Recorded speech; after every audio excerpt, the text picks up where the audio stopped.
What's up, Raider Nation, and welcome to the Most Notorious Podcast. Tonight's a special one. It's Veterans Day, and before we get into Raiders talk and chapter updates and Monday Night Showdown in Vegas, we're going to stop and recognize the real heroes.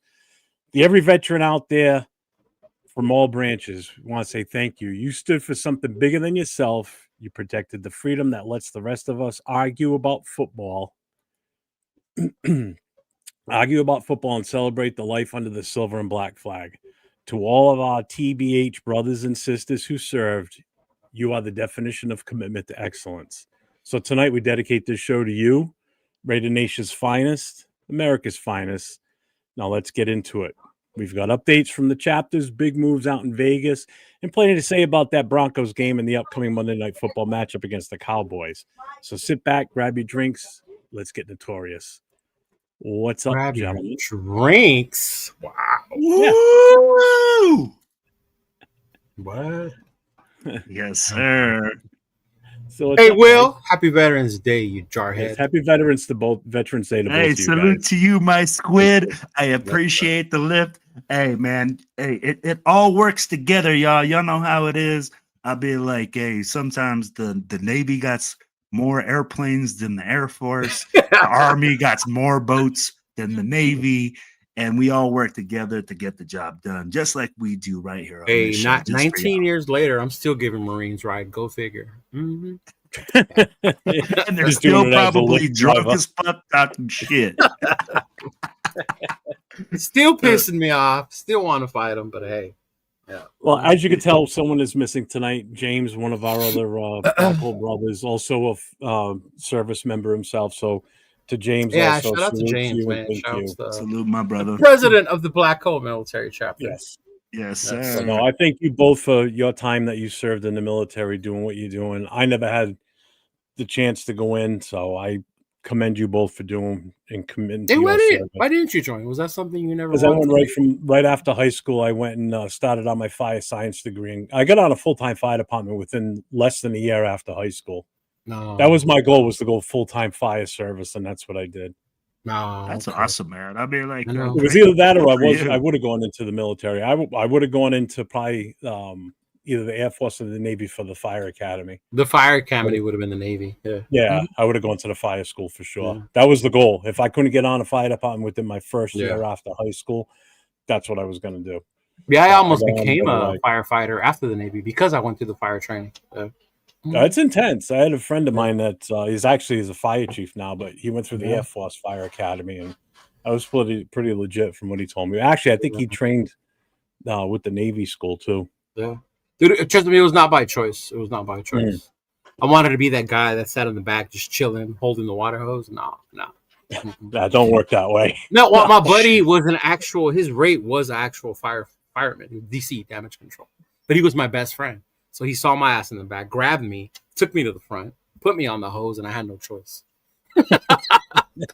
That's I what ended up liking it, man. though. But I ended up liking it. Yeah, all the fun's up on the nozzle, being on the tip. Fuck being in the back. You're in the back, you missed it all. Yeah, and I'm you know, gonna it tell you- definitely is not for the weak at heart because we had one of these dudes that was gung ho, Mr. Joe Fireman, bro. And we went to the fire academy school. And at that point, there's no more training, right? They light this building on fire and you go in there. This dude took off his mask, called training timeout, and walked out and left the hose.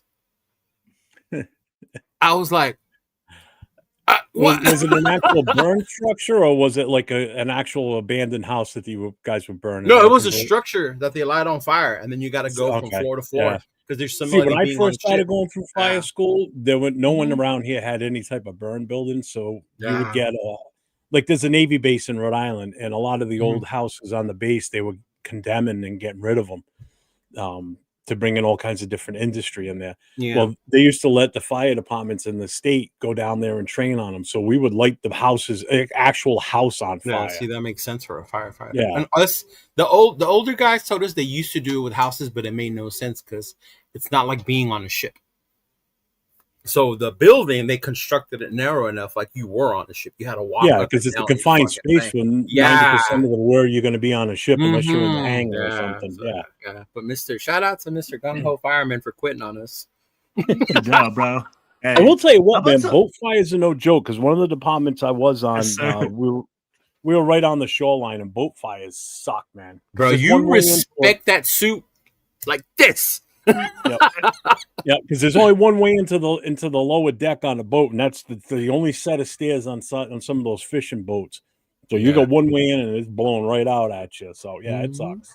It's not F fun. that, bro. F all that. I'm gonna tell you guys like this: being on a boat, being a Marine on a boat, it sucks. You get Yeah, you guys- seasick, You guys I are mean, like, when miserable, bro.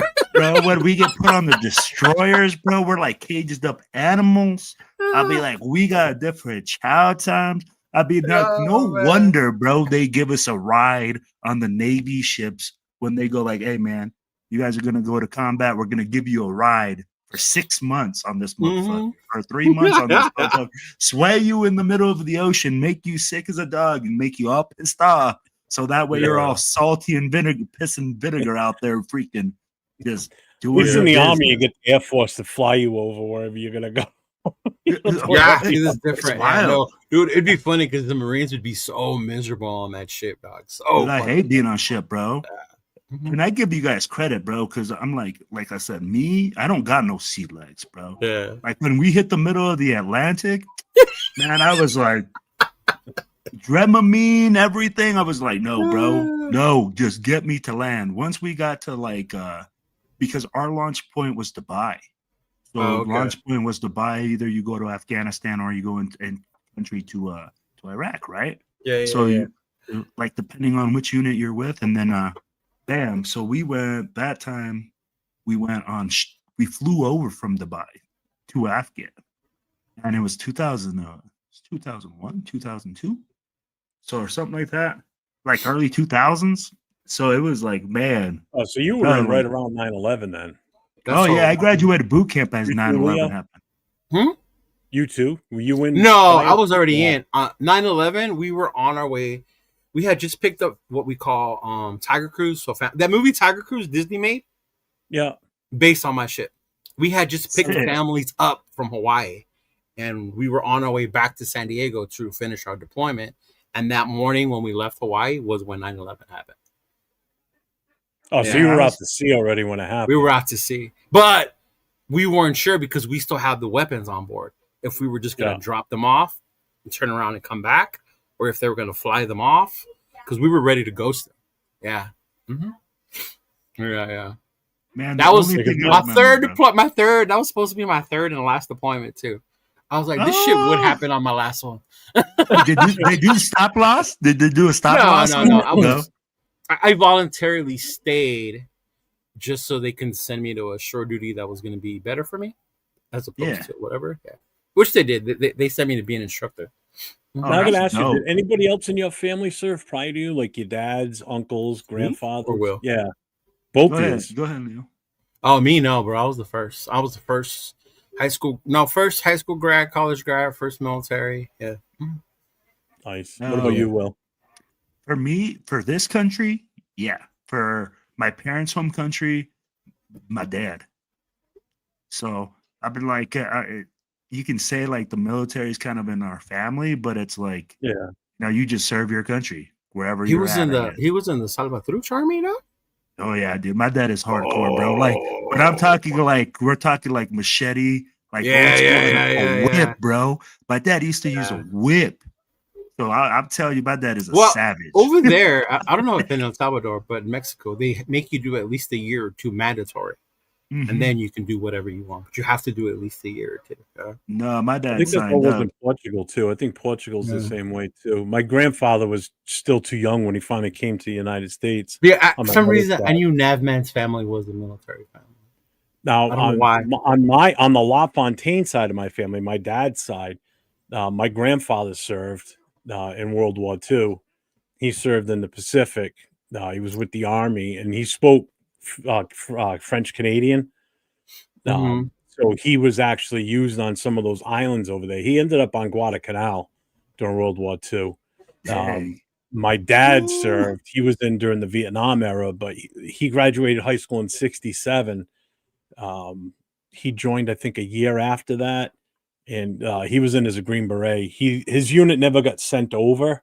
but they were coming close to getting called up. But he was still in training for it. But he was a Green Beret. Now, on my mother's side, 3 of my great uncles were all in World War II. 2 were in the Navy, both in the Pacific. The other one was in the Army, and he was part of D-Day +1. And he was also part of he was there the entire stretch going up into Germany in the whole European theater. So they all made it back. None of them, I never lost any of them in World War II. So everybody made it back. But it stopped with me. I never joined. So oh shit. Raider Travis, his cousins were the MP over by Afghan. And there was some crazy shit over there. Yeah. I'd be like, hey, look up our unit. 1-6 Death Walkers. You'll read it. Read it. We had some let's hit up the crazy chat shit. here real quick. I missed the chat from the start. So we've got Robert Pena's in the house. Frank Webb is here. What up, Pena? What up, Frank? What's going on? Raider Travis is here. Hey, Travis, you know what, brother? Salute to you. Appreciate the love on here, the love on social media. And hopefully I will see you in Vegas this weekend, big dog. Mm-hmm. Oh, you going to Vegas? He constantly, every time I put something up on Facebook or whatever, like for Travis this show, always, bro. Yeah, he always tags you and I, and he reshares it again. So we do appreciate that. Appreciate that, man. Big Lux in the house. Tanner Jack there. JP Raider, what's up? What's up? Let's see, Travis Miklo. Miklo. I was Paco, Miklo. I was Paco, dog. Nav man, happy Veterans Day to you too, Nav man. I got it, Gallo Negro right to the right of me right here. Cisco's in the house. What's up, Solis? What up, Cisco? What's up, my brother? Salute to you. Thank you too for your service. What up, Matt? Let's see, Accelerators in the house. What's up? Yeah, he is a veteran that pissing me off, but it's fun. Raider Paul's in the house. Raider what up, Paul? Oh, Paul's not coming to Vegas no more. Yeah, he said it the other day. Predator's in the house. What's up, Anthony? What up, Anthony? I'm not bueno with here. What up, bueno? Do we hit everybody? No, did you? I think I saw Rachel up there too. Cowboys and Raider fans in Vegas starts on Friday through Monday after the game. I don't even know about fights, bro. I saw some shit that pissed me off. We're doing an event together with Raiders and Cowboy fans. I'm like, what the fuck is this? What? We're in Vegas? Here? Yeah, meet and greet. Putting that on. And then the place that they used to do the signatures for the Black Hole Flanker. Flanker has Napoleon McCallum and then a Cowboy player. They're both going to be there. I forgot which Cowboy player it was, but for signatures. Can you believe that? Yeah, bro. What's up, bro? What up, fan? But you know what? This is what the fucking thing is with Las Vegas, right? Oh no, I get it. Trust me, it's a business move, and I am not. It's just. I'm not. I wouldn't go there. You know what makes me mad? It's the fact that the Raiders and Mark Davis get the blame for it, but it's not even them. It's the people that are there to make money. You know, I know Mark is making money and stuff, but look, Flanker at Mandalay, right, making money. I forgot what casino I went one day, and everything was like guided towards the Chiefs fans. You know, Chiefs this, Chiefs that. Like they know where the money is. That they're there to make money. You know, and obviously, as Raider fans, when this game came out, we knew this was the big game that the fans were going to come and take over. Absolutely, this is the one they were going to come and take over. Oh yeah, they've never been here before, so it's to be expected. Yeah, this is their first time, and it makes sense. The first time we played over there, my uncle took me to Dallas. He bought me a ticket. You know, same thing. Raider fans wanted to invade their new stadium. Yeah. Mm-hmm. Yeah, absolutely. Hey, what up, Raquel? What's going on, girl? Thank you for checking in. Happy Veterans Day. Thank you. Mm-hmm. Yeah. Yeah, man. But yeah, they're doing, and it makes sense. I've seen them do it when the Bears come too.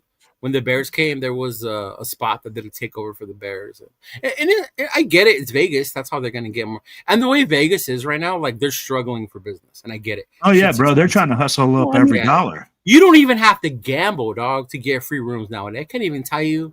I don't even gamble like I used to, and they send me stuff for free rooms. Yeah. Well, I mean, damn, I need to get on that Cheeto plan then. I mean, they send me no offers. They're like, don't come back. It's no different than like week 1 when the Raiders came out here. We had all these takeover, parties and get-togethers and such. Right. But you said Yeah. it's a joint venture between Raider fans and Cowboys fans. Yeah, it's a party. Can you imagine us with Raquel, the group that we send had me in this, Mingo? I think with New Raquel England knows. fans? Send me the flyer, Raquel, so I can share it with Jeff. I think I saw her post it up as well. But I think it even said the tickets were sold out for that party. Really? Yeah. Or maybe that was Saturday, like a meet and greet for Cowboy. It's because like Cowboy chapter and then Raider clubs that were going to meet up or whatever. Yeah. Hey, Raider Travis knows. Raider Travis knows, man. Yeah. Raquel said which one? The one for the Cowboy and the Raiders party this weekend in Vegas. When were they getting together? Yeah. Man, it's so funny. Accelerator said that about legalized gambling killed Vegas. Because I was talking to these guys that were here for the Pittsburgh Charger game. So I picked them up on the lift. And I told them, because they were on their apps, I was like, how does it feel being in California, not being allowed to bet? And they just laughed, right? Like, fuck, dude, that sucks. Like, you can't do that in California. I'm like, nah, not sports gambling, not like that. And I go, the casinos tried it here, but the Indian casinos banned it, right? They made a big old noise. We voted for it. It didn't pass. I think it would have killed those casinos if they would have legalized gambling here like that. Because then you wouldn't really have to go to places like that. You could do it from home. You don't have to go place your bets at the sports books. I was talking to those guys in Pittsburgh. I like going there and getting an actual paper, printing it out, like making my picks, right? Or even filling out the card. Like, I like doing that, but I'm older. But these young kids, bro, on the app. Oh, yeah. They're doing it from their dorms in college. Yeah. And I'm going to tell you a lot, bro. Some of these kids are even underage because my son is in college. And I was like, bro, there was kids with $2,000 in credit card debt from gambling. And I'm like, how old? Yeah. You're barely like 19 years old. Mm-hmm. How are you $2,000 in gambling debt already? Like, my nephew who just turned 18 a year and a half ago, he does prop betting for basketball. Yeah. And they all looked at me when he's like, who did you learn that from? They all went like, well, here in Rhode Island, when DraftKings came out with the ability to, not the fantasy stuff, but the other app they have where you can actually, bet on the actual games itself, like, point spreads and all that shit. Mm-hmm. Couldn't do it here in Rhode Island because there's casinos here. They actually voted it in. I think you can now. I think I can. I haven't tried it. You can't what? That was you can do it off the app.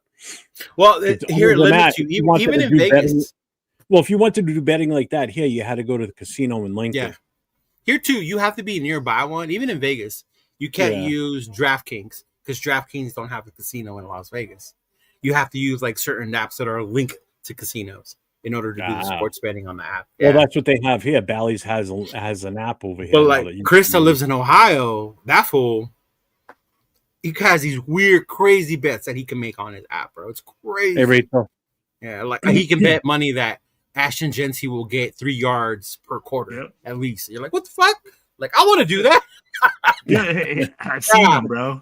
It's wild. I'll be like, you could bet like if a guy's gonna fumble in that quarter, I'll be like, it is a lot of profit. What quarter is Gino gonna throw the interception? Yeah, exactly. There you go. You know what's gonna happen. Yeah, no matter when. But you know what, man? I'm this week wasn't on him, bro. Tell me it didn't hit him in between the hands. Oh no, between the two, bro. Bro, it's so funny because I saw a video, and of course everybody was blaming Gino, right? Blaming Gino. Yeah. And it was the play where Gino got mad at Mostert. Remember, he got pissed. They even showed it on TV how mad he was at Mostert. So they showed the play why Gino was. Mostert completely missed the block. So, bro, Mostert completely missed the block. Mind you, had he blocked that running back, there were 2 wide receivers that Gino could have hit wide open. 100%. That he would have hit 100%. Yep. So I understand, yes, Gino has work to do to be better, but it's not all on him. Hey, and I mean, like, I was there, like I said, I was watching the game, and this is, I love Jeff. Jeff was on yesterday, so I was like, Jeff, I can't, and I said, Gino didn't have that bad of a game, and I guess statistically we're looking at and it wasn't that good of a game either. Yeah. No, it was a slugfest, but that's exactly what the Raiders needed to make this game. Like, let's not get out of control and think we're gonna get into this high-scoring game and be competitive. We're not. Right. We need to make every game ugly as hell and make it a slugfest. Which the Raiders defense, I was like, damn. And I'm gonna tell you, like, the big swing in there when I was in the stadium, right? Like, you could feel the deflation happen was when we. Wait. Before you say, can I say? Go ahead. I want to see if I guessed it before you say it, because this is what I think happened when they went for it on 4th and 5. Was that the time? That's when you felt it, and I'm telling you, Predator standing in front of me about 5, 6 rows in front, doing his thing, and usually he's standing going like crazy, just doing Predator things, right? Like with this crazy hair shit, trying to put stickers on people, trying to like hug other like the opponents, like all sorts of stuff. Now, then is when he we the Predator go for it on from 4th and 5? Predator or like Badlands Predator? Because I've seen the two. There's a difference, but go ahead. You're gonna have to ask. You're gonna have to ask. The X-rated one. But it was funny because I was watching the game when they went for it. I was like, "Why are we going for it?" Didn't understand it. Cole's pinning them back. They haven't moved the ball on us at all. Every time you pin them back, there limits what they can do. Agreed. And the minute we went for it and didn't get it, and they got that first down, I was like, this is going to be the only touchdown they score. And it was. And this is where, like, I felt the momentum change. I didn't understand it as well. I think we could have pinned them back. We already were in this. I'd be like, bro, why not play the field position game? Right. Right? Yeah, that's where I was looking at that. And then I said, you know what? That's where it started. And then after that, man, I just really felt, Carlson missed the kick. I said it. Hey, man, big kick. I felt like he could have made it. Now I'm not going to say it was an easy kick because the wind was swirling in the stadium. Man. No. Hold on. You sound like Jeff now. I'm not going to wait. Hold on. No, hold on. I'm not saying that's the reason he missed it. I am going to say that the wind was, but he should have made it. Why? The Broncos kicker went in there. He hit it from almost the same range. All I'm saying, as long as you say he should have made it, then I'm cool. Okay. No, I'm not. But I'm not going to sit here and say, it was a perfect, sunny Sunday. There was no wind, and he just, shit like that can happen. All I'm saying, there's a reason they signed a kicker to the practice squad. So watch out, Carlson. It's a done deal. It's a done deal. Can we just say it? I mean, with Carlson's right now, with the way that he's playing, I mean, like, I don't think there's a reason that they didn't give him an extension. That's the reason they didn't, right? Yeah, because they were giving him a prove it. Yeah, that would be the real. Deal. If you don't know who this is, what are you talking about? What the heck? Hold on. Ray Finkel. Yes. Yes. Look at that. That is Daniel Carlson, people. Hey, bro, when I tell you I had to fight within myself to not make a video with that scene and put Daniel Carlson on. I was like, no, I'll leave them making fun of our team to other people. Let me ask you this, with that kick and everything. Wait a minute, hold on. What's his name? Okay, go ahead. Joe Buck even said, not Joe Buck. Who the hell was it? Craig Herbstreit. Somebody said it. They're like, the wind's swirling in here. And then the camera flashed to the top of the field goal post and the flag's just hanging there like this. I'm like, the flag's not even fucking moving. Yeah, and they even said it. The flag was like this, bro. That's why I was like, hey, I'm telling you, I was there once. Whipping on the microphone. So Denver Stadium is built in a different, like in a horseshoe, right? So there's 2 gaps where the wind does come around, and that's where like we sit. So that's why I'm like, like you can kind of calculate, and you'll see one side of the stadium. Sometimes the flags ain't moving. It don't matter. But he should have made it. He should have made it. I'm not saying that he should that PAT the week before too. So hey, that's an absolute. I'm just saying, hey, a 48-yard kick, automatic. I'm sorry, automatic. I'll tell you like this. I think it would have been different if this is the first kick that he misses all year long.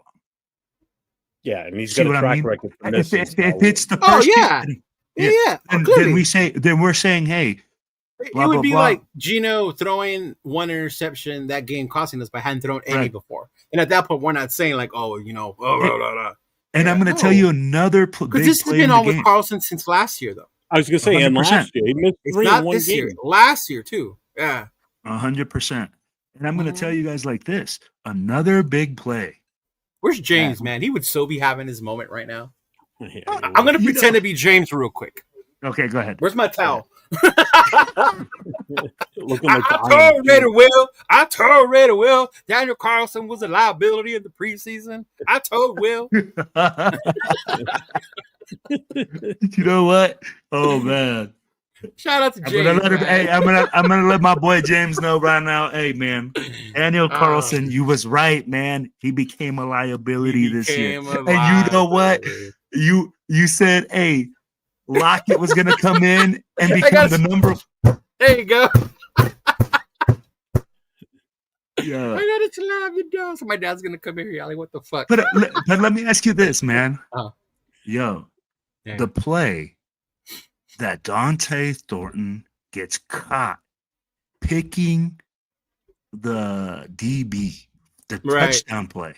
Mm-hmm. That play right there, bro, we were sitting in there, and that rookies make rookie mistakes. Absolutely. Yeah. Hey, but this is where like rookies are learning, right? And this is where people are blaming Gino a lot.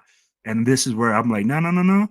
This loss wasn't on Gino. This loss was on rookie mistakes and penalties that killed us throughout the game. Yeah, that was a huge one because when it cost a touchdown. But then he dropped passes, bro. The one that's the other part. So when Gino finally is able to get off a good throw, it goes right through his hands, bro. Right through his hands. And that was a dime. I'm telling you, perfect. Bro, I saw that. Back foot. Gino couldn't have thrown it better. Bro, back foot, all arm. Yes. Now, this is a gigantic throw by Gino. Dante Thornton had that guy beat. I'd be like, bro, he had a step and a half. I'm sitting there, when the ball's in the air, it's like it's freaking slow motion. I'm like, oh, bro. You start standing up. You start standing up in your seat. And man, I'm like, you gotta finish that. I don't give a fuck if you spread out like to go lay out and go get it. He didn't have to. It was right there. That's what I'm saying. But you have to secure that, right? The funny part about that was I posted a video like reaction to that play right after, and some guy got on there and said that it's Pete Carroll's fault. Fuck, how's that Pete Carroll's fault? The coach has been holding him back. I mean, what the fuck is Pete Carroll? First of all, he's gotten the most play out of all the rookies, if anything, right? Secondly, what does Pete Carroll have to do with you catching the football? Yeah, that's fundamentals, bitch. Zero. That's fundamentals. Yeah. I could have made that fucking catch, bro. That's like blaming the offensive line not being able to block. Hey, I ain't that fast, bro. I'm not gonna lie. I probably would have pulled the hammy by the 5-yard line after the I would have been pulled up a hammy leg. He said, "My sources told me exactly, big." He be understanding what I'm on, bro. Thank you, Big Luck. But yeah, bro, I was like. He's like, you 9-to-5ers will never understand. That was what he said in the comments. And I was like, I just let it go. I kept watching the game because I get as fans, we're frustrated and we want to blame one person, right? But it's not that simple with this team. Even the firing of the special teams coach. I saw this meme that had someone pouring a bucket of water at a building on fire, but they poured it on the one spot that didn't have the fire. Right? Kind of to depict us firing the special teams coach, right? And it made sense in my head because, yes, that was a problem, but there's so much other shit burning too that one little bucket is not going to do shit. Is how I saw it. Yeah. Let me ask you like this. I think they fired the wrong guy, to be honest with you. I don't think they needed to fire the fucking special teams coach. I mean, we've had bad special teams play. They've given up returns. 2-3 touchdowns this year. The game before they gave up a lot of position. Yeah, but hey. It's a trending issue. We can't tackle whether it be on special teams, defense, and even offense after Gino throws an interception. And that goes back to building on fire. That there's more I've than seen just better tackles that. from JPJ on Gino's interceptions than I have on the Yeah. defense this season. Mhm. How sad is I'm that? not going to say that I saw. So here's the thing, right? On this Oh, right past here, Sunday, Big Luck I said didn't he see an was issue great. tackling by the defense. The defense played well. Defense No, created this game? turnovers. Oh yeah, this this game, game. the defense- No, this The game. defense, they made this Jacksonville into a game. game. Yeah, Jacksonville game was a horrible tackling game. Yeah. Absolutely. So that's where, and if you're looking at this game, and if you're looking at things that have been consistently Mhm. having issues, absolutely special teams has issues. Which- But the offensive line has had issues.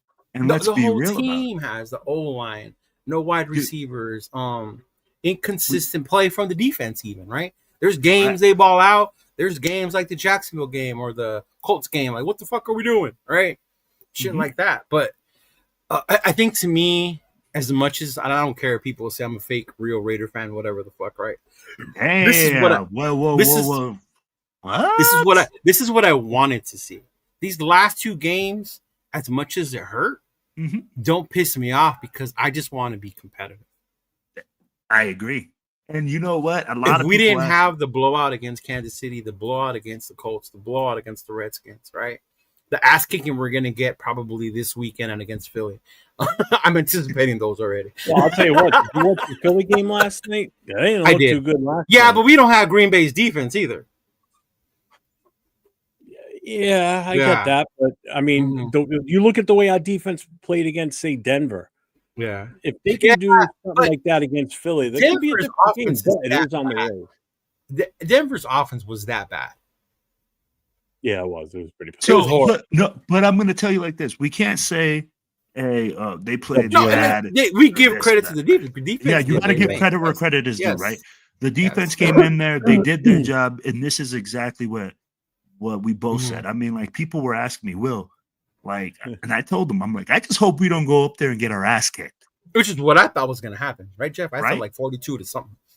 Bro, I was straight up with it. I'm like, I just want to be competitive. I'm like, and I'm going to tell you, bro, the Broncos fans, when they left that stadium, even though they won, they weren't happy with it. Yeah, bro, they felt like they they better lost. be nervous for the rest of their season.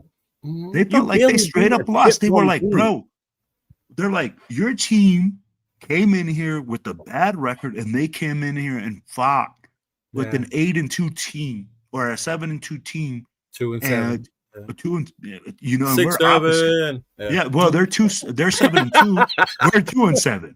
Yeah, you know, and you know what? We're sitting there and we're fighting with that team tooth and nail, and literally to take that team to the fourth quarter after our shitty ass season, after everything that we had go wrong in that game, and still be competitive. Yeah, it made me happy to see our team at least. If I'm a Broncos fan walking out of that stadium, I'm like, shit, man. We still got to play KC. We got to play the Chargers again. we've got this team coming. And this was the Raiders we just played, and their offense isn't that great. The thing too that people forget is the rivalry behind it as well. Though you got to remember, it's the rivalry. Well, we think it's a rivalry. Even on years when we've sucked and we've played them tough, years that they sucked and we were good, they would still play tough. In the division games, we always play that. So that makes sense. KC 2 weeks. But as a Bronco fan, and you're going into the playoffs, you think about Buffalo, New England, Pittsburgh's winning the North over there, right? You got Kansas City, you got San Diego, bro. Those you are the Colts too. The Colts, right? Yeah, those are the teams you're gonna have to go up against in the playoffs. You ain't ready for these teams, bro. Not if you're playing like that. Mm-hmm. Yeah. Well, so I can see where that would come from. Yeah. Mm-hmm. So when you see the Broncos, right? The Broncos were super confident coming in. The Broncos were coming in and they were like, hey, man, we are steamrolling teams. You know, we're looking good on offense, et cetera, et cetera. We beat good teams. Our team didn't have anything but just they're fighting for pride right now. We're playing for pride. Let's be real. When you line up as a Raider right now, you're lining up. Remember, if we say we want them to win at this point, we're fake fans. We should want them to lose according to social media. Yeah, right. Well, you know what? As a follow fake fan, Will. No, and here's the thing. Right. They're fans.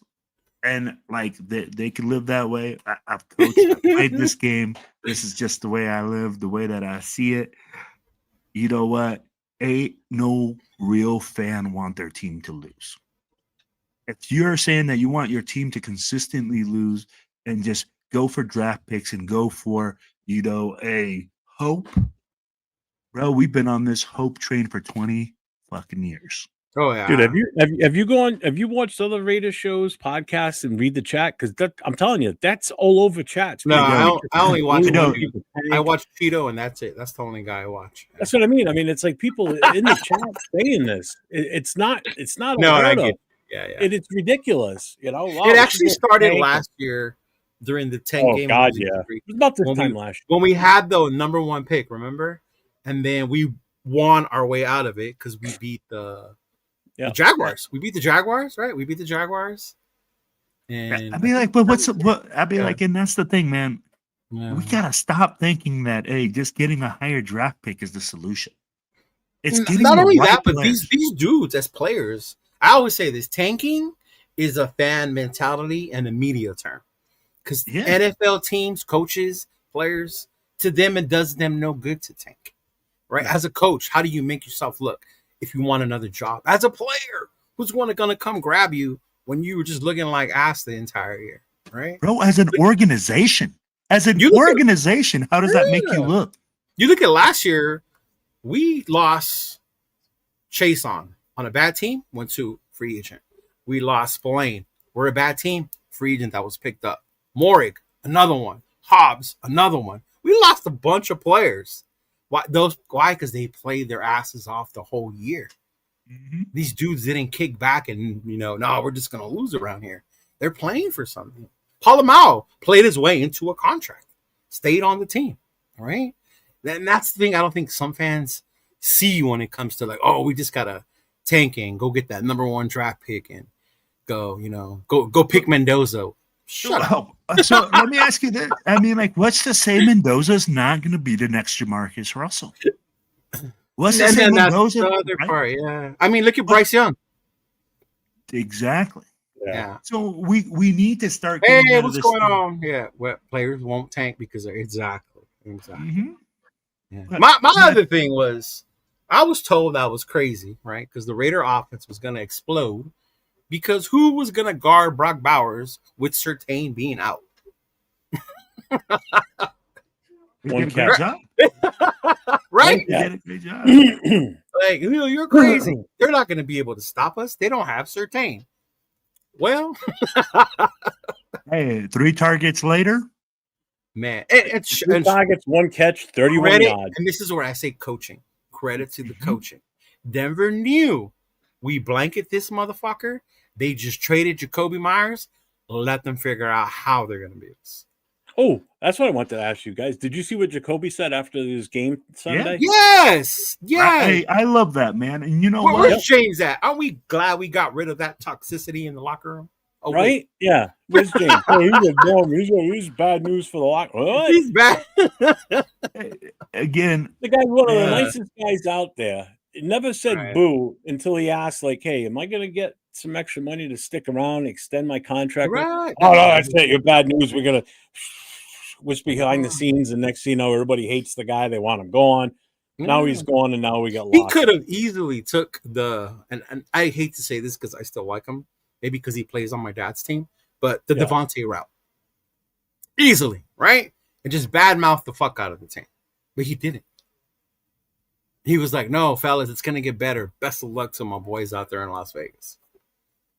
Like, dude, we didn't deserve him. We didn't deserve Jacoby. We didn't. He didn't tank. He was looking out for himself at that point. Yeah, he was too exhausted. I remember that. Oh, man. I've never seen that before. Unless they're hurt and they're tapping the helmet. There's another first-round draft pick, bro. To his credit, though, the Colts had no business playing him that early. This was a kid who went to Florida and had the physical attributes, but had only played quarterback that year, bro. He was raw. He needed to sit at least 2 years before even playing. Games. He only played 13 games in college before he's picked in the NFL in the first round, no less, too. And the Colts threw his ass out there. Hey, as a first round draft pick, that's what most people expect, though. But that's what I'm saying. That's the mindset people have, but it doesn't always work that way. That was the wrong thing to do with that kid. Yeah. But tell me what the Raiders are going to do, and this is why. Right. And that's why I hope. Yeah. Yeah, you see Miklo saying, "Oh, I hate winning minis, but we're going to miss out a potential franchise quarterback." Bro, you can get a first round or a potential franchise quarterback in the second round. In the third round, you can get it where you land at. It doesn't matter that it's not everyone gets lucky and gets a Brock or a Tom Brady. Like I get that part. Yeah. But I mean, Derek was a second round pick. Jalen Hurts was a second round pick. Yeah. I'd be like, you're gonna get quality player.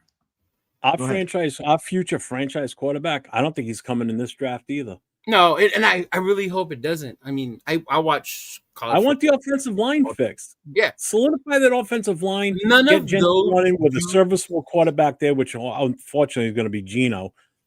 And then just build that offensive line. Get that offensive line solid. So you've got a legit running game out there, bro. Whether it's Moore, whether it's Mendoza, whether it's Simpson. And Moore and Simpson might even stay because they're not even ready to come out, right? Mendoza probably will come out because of the hype behind him. Yeah, because but they're not ready to come in here and have a year the way Jaden Daniels did, right? They're not ready to even take over a franchise, bro. Dude, tell me one guy that you see as a franchise guy right now. None of these guys compare to the draft class of what is it? Caleb, Drake, Jaden. That draft class, like that was different. This draft class coming up does not compare to those dudes at all. Yeah. I'm going to tell you like this. I honestly don't like Predator just asked. He goes, but who's the QB we're looking at? I don't think we're even looking at a quarterback in this draft. I don't think there's anybody worth drafting with the intent that, hey, he's going to be the starter. You're going to look. You're going to go check out Mendoza. You're going to go check out Moore. When the football playoff starts, you got to do your due diligence. Mm-hmm. Yeah. I don't see us grabbing any one of these guys. I'm telling you, I would definitely go for a top offensive lineman and the number one wide receiver. Bain. And then start looking at linebackers. The defensive end out of Miami, Bain, this motherfucker. Yeah. You put him on the opposite end of Max Crosby. You saw how much time Gino had to throw the ball against Denver? That's how fucking teams will be against us. 2.5 seconds at the most if you draft a dude like him. But no, yeah, you're right. I don't see it. But I want Kyler Murray. So I'm going to tell you like this: Kyler Murray wouldn't survive. Well, because he moves more. But he wouldn't, bro. He can't last. Look at you be on IR in the first game. All right, Leo just wants him because he's tall. Leo's taller than Murray. That's why. Shout out to the little homies. Shout out to the little homies. Shout out to the little homies. Look, man, if we met our little homie quota, all right, we got Gents. He's a little homie, right? We got little homie quota. You said little homie quota. Yeah, I'm willing to let go of Tucker to bring in Kyler. And yeah, because I know there's a certain code. You can only have so many dudes under 6 feet. Like, I get it. Oh my God. No, I know Severe gives me shit all the time for that. He's like, you just want a team full of little homies. I'm like, pretty much. Because I was mad when we lost to Meek. When we lost to Meek, oh man, I was so mad. He's a quality player, man. He's a quality player. He was another little homie though. He was only like 5'8", 5'9". Yeah. Mm-hmm. Yeah. You guys are right. I mean, like this team isn't ready for a quarterback. No, right now. If we really look at it, we got 3 blue chip players: Max Crosby, Powers, and Genty. That's it. Mm-hmm. Tell me what blue chip. AJ Cole. I got to put the punter in there because he played. He had a great night Thursday night. I'm sorry. He pinned them deep twice. Oh, dude. AJ was playing his that was like flashbacks for me. That was like Ray Guy out there kicking those 2 kicks. I was like, God damn. I mean, we were just talking about that, right? About another punter, if another punter would ever get in the Hall of Fame. Yeah. And he did a great job. Yeah, he did. But at the same time, like we said, I'm like, but that many blue chip players, you need to build. Tell me what offensive lineman we're building around. The one we do have, the fans like him more than the coaching staff, apparently. Exactly. And it was sad that he has that ankle injury. What's up, Marcus? Because now, even with most reason, like they really don't have to give a reason and bring it back other than he has that ankle injury. 100%. So then when we look at that, Colton Miller's an aging left tackle. Do you realize the 3 dudes we had up front on Thursday? Putnam. Right guard was Crappa. And left tackle was Dylan Forsythe. We had center Jordan Meredith and right tackle Dylan Glaze end the game. And I'm going to tell you like this: Dylan Glaze gave up 2 sacks. DJ. DJ Glaze gave up 2 sacks. Freaking Parham gave up 1 sack. Yeah. Freaking and Denver's a hell of a line, bro. They already had the most sacks in the league anyway. And they added 6 more that day. Yeah. Hey, what up, Marcus? They were feasting, bro. I mean, like, and which every we knew was going to player, happen. We knew that was going to happen. Yeah. And I love this, okay? And you guys know that Gino is not the most mobile guy. You know, he tries to be mobile. Oh, here was some Raiders fans, man. They go like, "Oh, how come he can't get away from those guys?" Look, man, there's 4 motherfuckers on a straight jailbreak. I'll be the one to say it. I'll be the one to say it, and I don't care. Just because Gino's a black quarterback don't mean he could run like Michael Vick. Okay? Oh, thank you, bro. They like, think we got Mike Vick back there. We were misinformed, or people were, when they heard mobile quarterback as opposed to running quarterback. There's a big difference. And Gino's the older quarterback at that. When he does run, look at him. He could barely move, bro. He's been hit all year. Well, and when he's running for his damn life, too. And the man is limping, and your head coach don't got no trust in your backup. I want to ask no trust in the backup. Let me ask you guys. Will, you were there, and then Jeff, you were streaming, watching it. I was about to hop on your stream. I tapped in every now and then. But like I said, I was crashing out. But when Gino was barely able to move and he decided to stay in, me as a person who loves the game respected it because you don't want to leave your boys out there hanging. But as a fan, I was mad because at that point, I think you're limiting what you can do for your team. And he should have been taken out, regardless if you wanted to stay in or not. I think at that point, he was being selfish. I don't want to lose my job because there's no way he gave us the best chance to win at that point. Nope. Right? I said it during the show Thursday night while we were streaming the game. And I said, why are we putting him back out there? The guy can barely walk. And now if he has to scramble, he's going to be totally ineffective. He's not doing anything to help the team. He's only hurting himself and hurting the team. Why are we doing this? Whose bright idea is it to say, "Oh, Gino, you're fine," as he goes walking out there with that limp going out to the huddle? It's like, what are you doing? You're down by 3 points. And you're putting him in the game with the chance to – the game's on the line. And you're going to entrust this guy that's all hobbled. Granted, I get it. Pickett's not the best backup option, but he's healthy. And he can at least move 100%, whereas Gino was at like 50% at that point. Right. He was hobbled bad. You know, I was pissed. I was like, what the fuck are we doing? We're just giving this away at this point. All right, man. It was only a Charlie horse. It was only a Charlie. I said Gino, not Aiden. Oh, man. Aiden would have got airlifted out of Denver. That was it. All right. So, as a man that, you know, has coached and I love a leader of men. I mean, like, bro, that's some hardcore shit when you're injured and you fucking are out there. I love it, right? Yeah. I love it. But as a coach, you got to do what's best for your player and what's best for your team. Yeah. And Pete Carroll has continuously decided to do what's best for whoever it is, the individual or whatever they want to do. There's no reason in my mind that you put a guy that's that injured back out. If you don't believe in Kenny Pickett, then why did you trade for him? Right. Why did you acquire this guy? Why is AOC not the backup? Why are there's Spytech? That might have been a Spytech thing, getting Pickett. But go ahead. But I'd be like, again, I have a lot of questions on that. Because if you're putting your guys in that position in a 7-10 game, where this game is still winnable, and you're going to tell me that a hobbled Geno Smith that looks like my granddaddy's out there throwing the football is the best option for the Raiders at that time to win the game? Yeah. Then I have serious issues with what you're doing with our backups. Because guess what, man? We're in the position where we're already playing rookies, where we already traded Jacoby Myers, where we already said, hey, we're going to make the youth movement, and you still ain't pulled the trigger to, one, help Geno Smith because him being hobbled out there doesn't do him any good. No. And 2, put your position or put your team in a position to win. And I don't care if they say Kenny Pickett is garbage. Hand off the football, be mobile, use play action, run them, using them in a scramble. But guess what? A hobbled Geno Smith is not as good as 100% Kenny Pickett.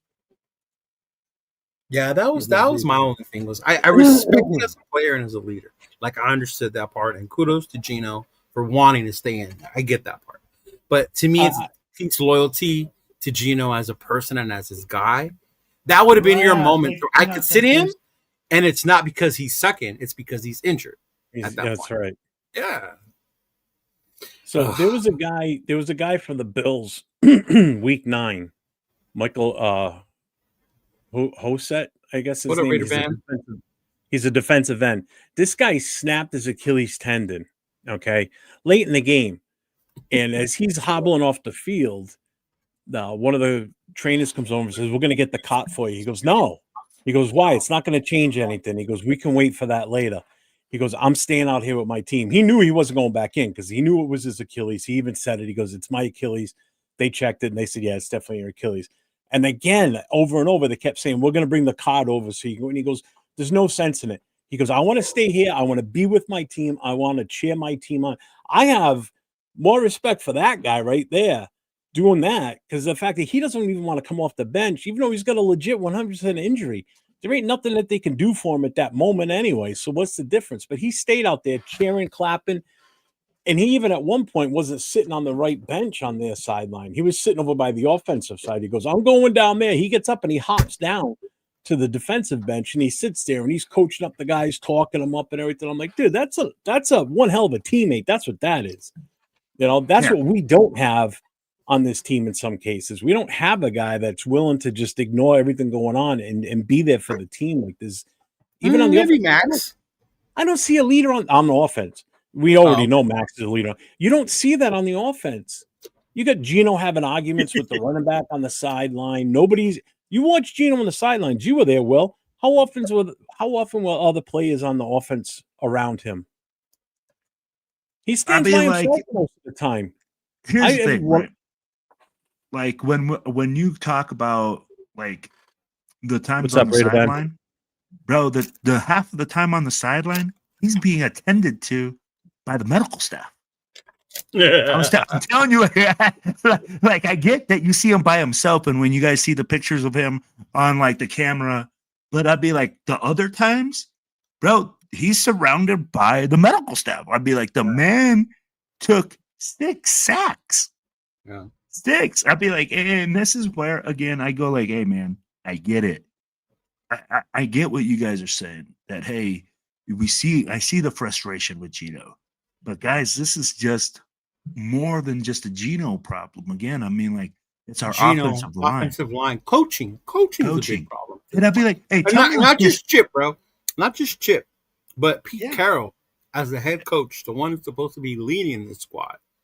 There's no accountability. There's zero. I'll be like, I'm going like this, Tito. I love you to death, bro. And you go like this, right? Hey, are you going to tell me that Geno Smith can just do whatever he wants? Are you going to tell me that you're not going to pull him out when he's looking like a freaking carcass out there? But he didn't look like a carcass on Thursday, right? So that wasn't not a reason to pull him out. The reason to pull him out Thursday was because he was too injured. No, that's what I meant. No, that's what I meant. No, that's what I meant as a carcass. I mean, like he was hurt. Once he got injured. Okay. Yeah, he was hurt. Yeah. Okay. You have to do the right thing for the team. Tell me that the best thing to do is leave Geno Smith out there. Yeah. If he was slinging it, I think I saw Dan Marino do that once.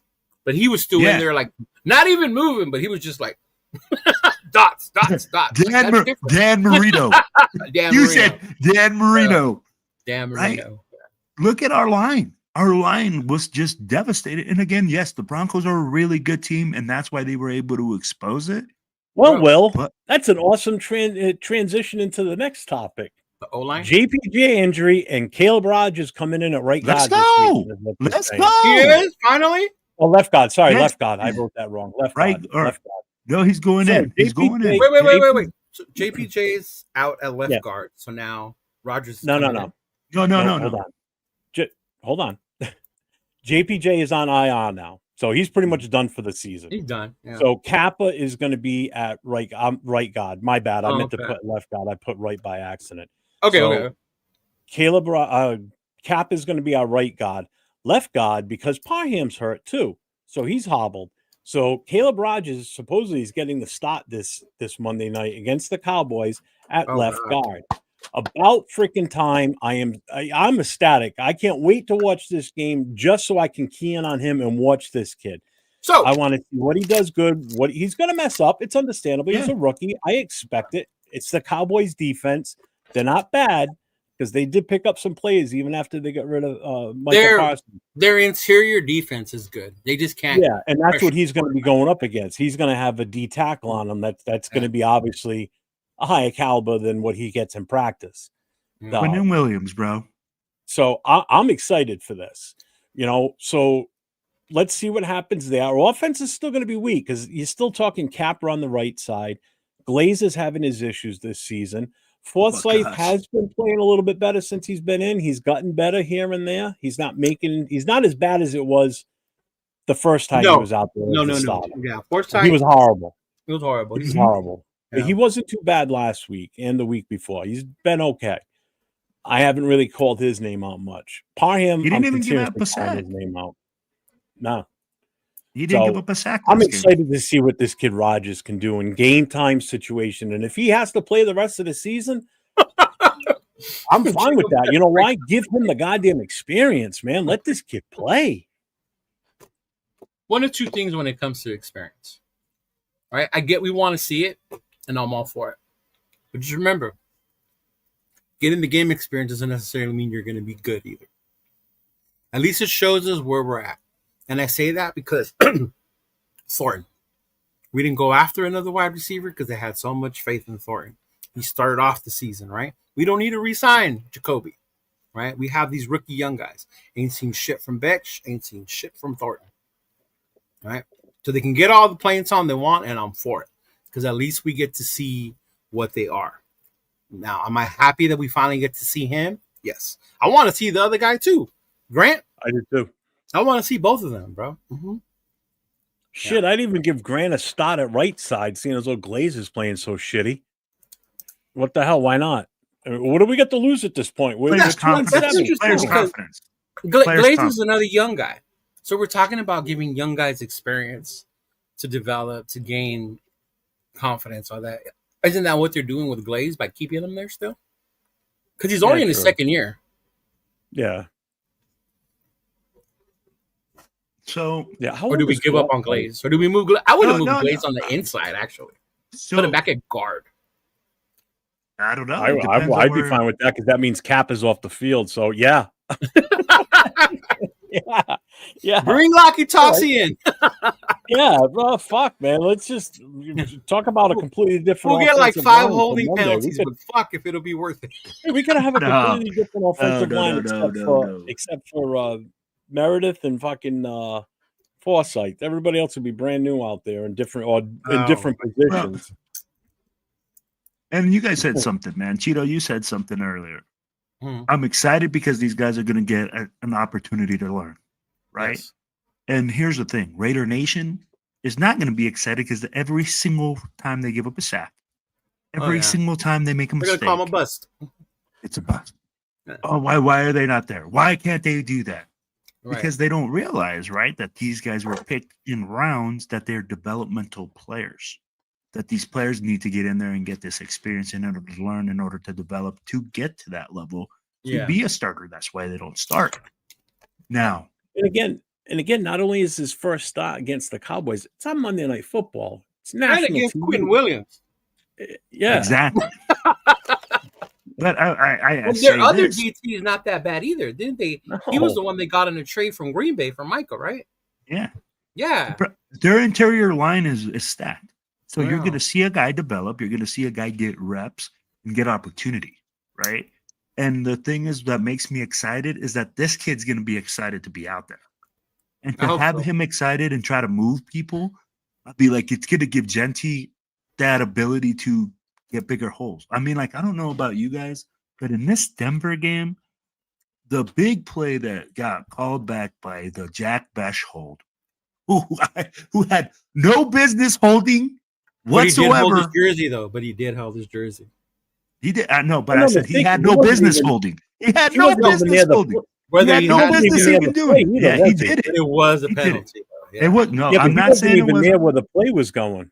It doesn't have Correct? to be. The holding. It doesn't have to be. Regardless It doesn't of have I to know be. that, but that's what I'm saying. Yeah. He was on the outside of the field Bro, from he it. was That's on the other in a thing. different zip code. He was on a different side of the field, and this man is holding. Yeah. It's like, what are you And doing? this is where I'm like, dude, like, come on, you got to think, right? That 30-yard play really had ignited the Raiders' offense, but again, another Call back. big-time penalty Yeah. stifles us. And that comes Oh, it's down just to bad. coaching again, though. Where the fuck is this? This is what we moved on from Antonio Pierce from because he wasn't experienced enough. No, I see this is now shit why you worse. moved on from him. I see Yes. shit worse when it comes to stupid mistaken penalties like this. I tell you what, it's crazy for me to see. Right, Miklo? So true. Tune in tomorrow and say that again when Nathan's on the channel. And I mean, like, everybody had these hopes for Jack Besh, but it was like this feel-good story. It's this And feel-good that's story. exactly the day of the draft. When I looked at 805 when we picked him, he looked dead at me and he goes, Leo, I know what you're thinking, and I hope it's not just a feel-good story. It's a I feel-good was like- story. That's all he's showing me. Yeah, Because I knew I mean- exactly who he was when we picked him. Yeah. So at the end of the day, man, we're not producing with those guys, but No. you know, giving those rookies an opportunity, giving the rookies an opportunity on the offensive line, which we, you know what, that's where we need the most help. Maybe we find something this year. Yeah. Maybe we find something to develop. I mean, Alex we did when they put in JPJ that time at the end when he said, I'm a center, I'm going to be center. We found something, right? Last year, after the firing of the coordinators, when the Turners took over, what's his name took over for the O-line? The guy you like, Philbin. Jeff? Philbin. Philbin. Philbin took over. Yeah. And we saw a change. They started getting shit together, right? The new coaching people coming. They start moving shit around. We're going to put this guy here, that guy there. Like, fuck. It was that spark they needed. Mm-hmm. You know, not only just the firing of the coordinator and bringing in the Turner twins, it was that spark, meaning let's change the offensive lineup. And that's kind of what we're injury-wise forced into doing that now by, you know, JPJ being out, Parham being banged up. So now we have to put the rookie in only because we just don't have enough depth of veterans. So we're forced to put him in. So that could spark something. I just wish we didn't have to put Capper in. I wish there was another alternative instead of him. There is Putnam. Huh? Putnam. I actually would rather have Putnam in there, to be honest with you. Because I'm sorry, when I see Capper out there, I see bad play. Yeah, Capper the Crapper. I just see bad play all the time with him. You know, he's proven why he was the worst offensive line guard in the league. Yeah, more than Forsythe did, which was surprising. Yeah, well, Forsythe's a big dude too. Yeah, I mean, he's tall. He's just shout out to Forsythe for proving us wrong. Yeah, he almost looks like Colton Miller in a way, because Colton Miller's a tall guy too. Yeah, you know, so it's like I'm just hoping that this is enough of a spark to at least get Genty into more open space beyond the first level, like get past the first and into the second level, into the linebackers, give him some more one-on-one time with some of these guys that he can out juke and move around them. Jeff is giving me a wet dream right now, bro. Because he said could very well Genty happen. one-on-one in the secondary with the safety or a linebacker or I'd be like, he hasn't had that all year, and every single time he's had that, he's just getting Not down. every time. There's been times he should have beat people, but yeah. Not through the middle though. That's the problem. When he's running in between the tackles, he's getting stymied, and it's sometimes it is his fault, because 805 pointed it out last week when he did that jump step or that jump cut. That killed his momentum. But anytime he's outside the tackles and gets the ball in his hand and he starts cutting up field, he's going to outmaneuver and out-bowl over any secondary guy that's out there. Linebackers, he's done his fair share knocking linebackers on their ass. So once he's past that second level, good luck, because he's so fast and he's so wiry that he'll be able to get by you. And that's where his label I that don't know if he's when so he was in fast, college is but yeah. untackleable. He's shifty, basically. Bro, You know, he's a mini Marshawn. I mean, He'll like juke this you though, out of your his running break. style. Yeah, His he'll break running ankles. style for me is a really Marshawn Lynch style. Running style, okay, but he's not Marshawn yet. No, but that's what I'm saying. Running style, like his running style. Like if you see the way that he runs like Marshawn. No, I'm not saying they run it like they're exact copycats. Just Marshawn their was running. bigger. Yeah. Yeah. Well, yeah. Like And 225. Mitchell, shout out to 205. Mitchell and Ness. They have finally released the Raider throwback Marshawn jersey. Marshawn Lynch jersey. Ooh. So Let me guess.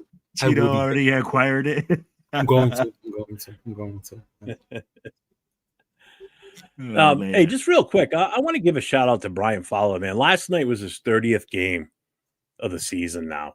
And to think that his second game of the season was when he was with Will and us in New England.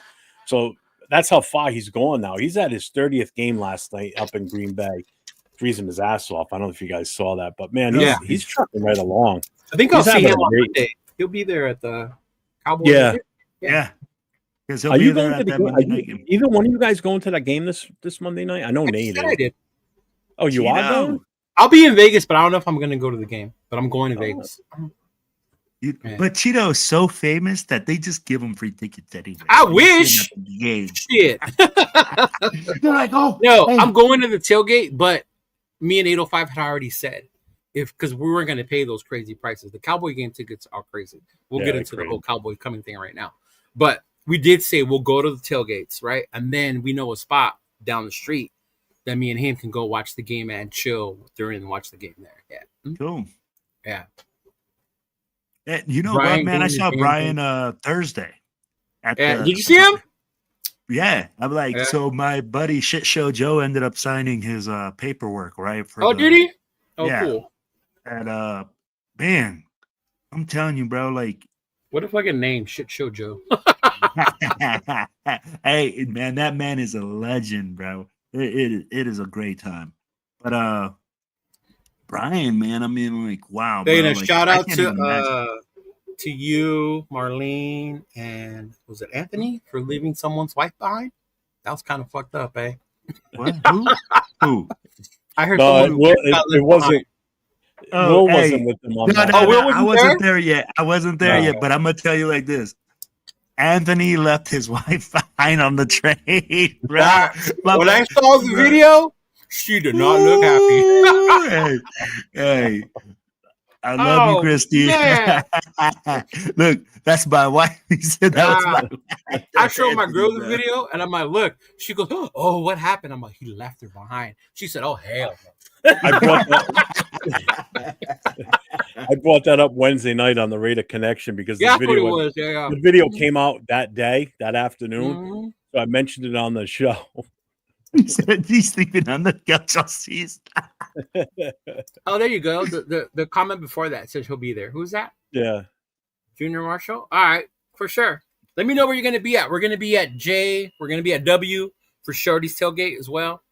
So, yeah, and then Sunday night, we're going to go do whatever there is to do Sunday night. I think they're doing I got a stupid email from the Black Hole for the stuff at the Golden Nugget on Sunday. He said, here come her comments, and there she is. Yeah. Not mad at all. See? Yeah. Ooh. She didn't look happy on the follow-up. No, she did not look happy in the video. Oh, that. So I got a question for both of you. So, Leo, you're going to Vegas. You may or may not go to the game. Yeah. What are the games? I know you're going to LA for the Chargers game. What are the games are you guys going to for the rest of the season? Houston. Oh, that's right. Yeah, I forgot about that one. Is that the only other one for you, Will?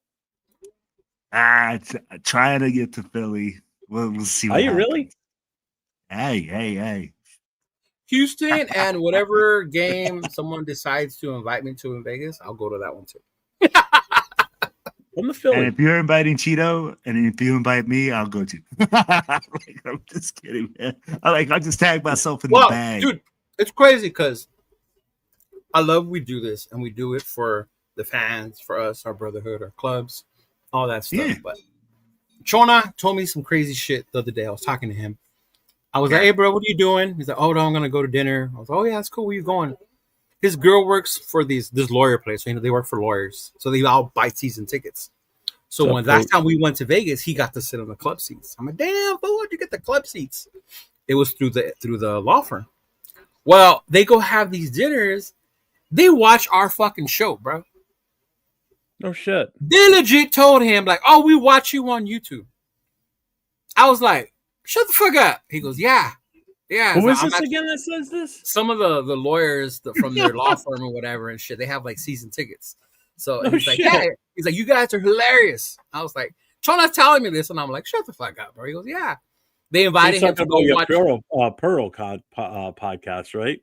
Yeah. On Monday night. Well, when we're on, That's Yeah. awesome, dude. Well, if And you're then- watching, hi. So they invited him to the Knights game, the Golden Knights, the other day. Yeah. So he said he talked to them more, and they were going to see about inviting us, me and him, to come with them too. And I'm Yeah, that's pretty cool, man. I told Yeah. you, man, the Most world people, right? famous Chidolunis. Yeah. World famous Cheeto if Linus. Cheeto right goes here. to the game Monday night, the bastards. Raiders will be victorious. And you black bastards call me Hollywood all the time. Damn. That's because you were on CBS. Yeah, true. I was on 100. Yeah, see, Travis, same way. Actually, I was His company international got- because Afakasi saw it too, so I Yeah. was international. OAR's in the chat. My bad. What's going on, brother? What's up, Afakasi? What's going on, my dude? I just like to hang out with famous people, so I just sit in the middle. This guy. Motherfucker's part of the travel brigade. Talking about I want to sit with I famous don't do nothing, bro. What are you talking about, bro? I'm like, we don't do shit. We just His hang company has a suite. My brother's company has a suite at SoFi. So my brother's gone to Charger games and sat in the suite just to go. Like that, he's a Chiefs fan, but he's gone just to go enjoy the suite. Actually, he was there the one year when we went when the Raiders played the Chargers. And my brother was at the suites, got his drink, got his food, and he left to come sit with me and my girl.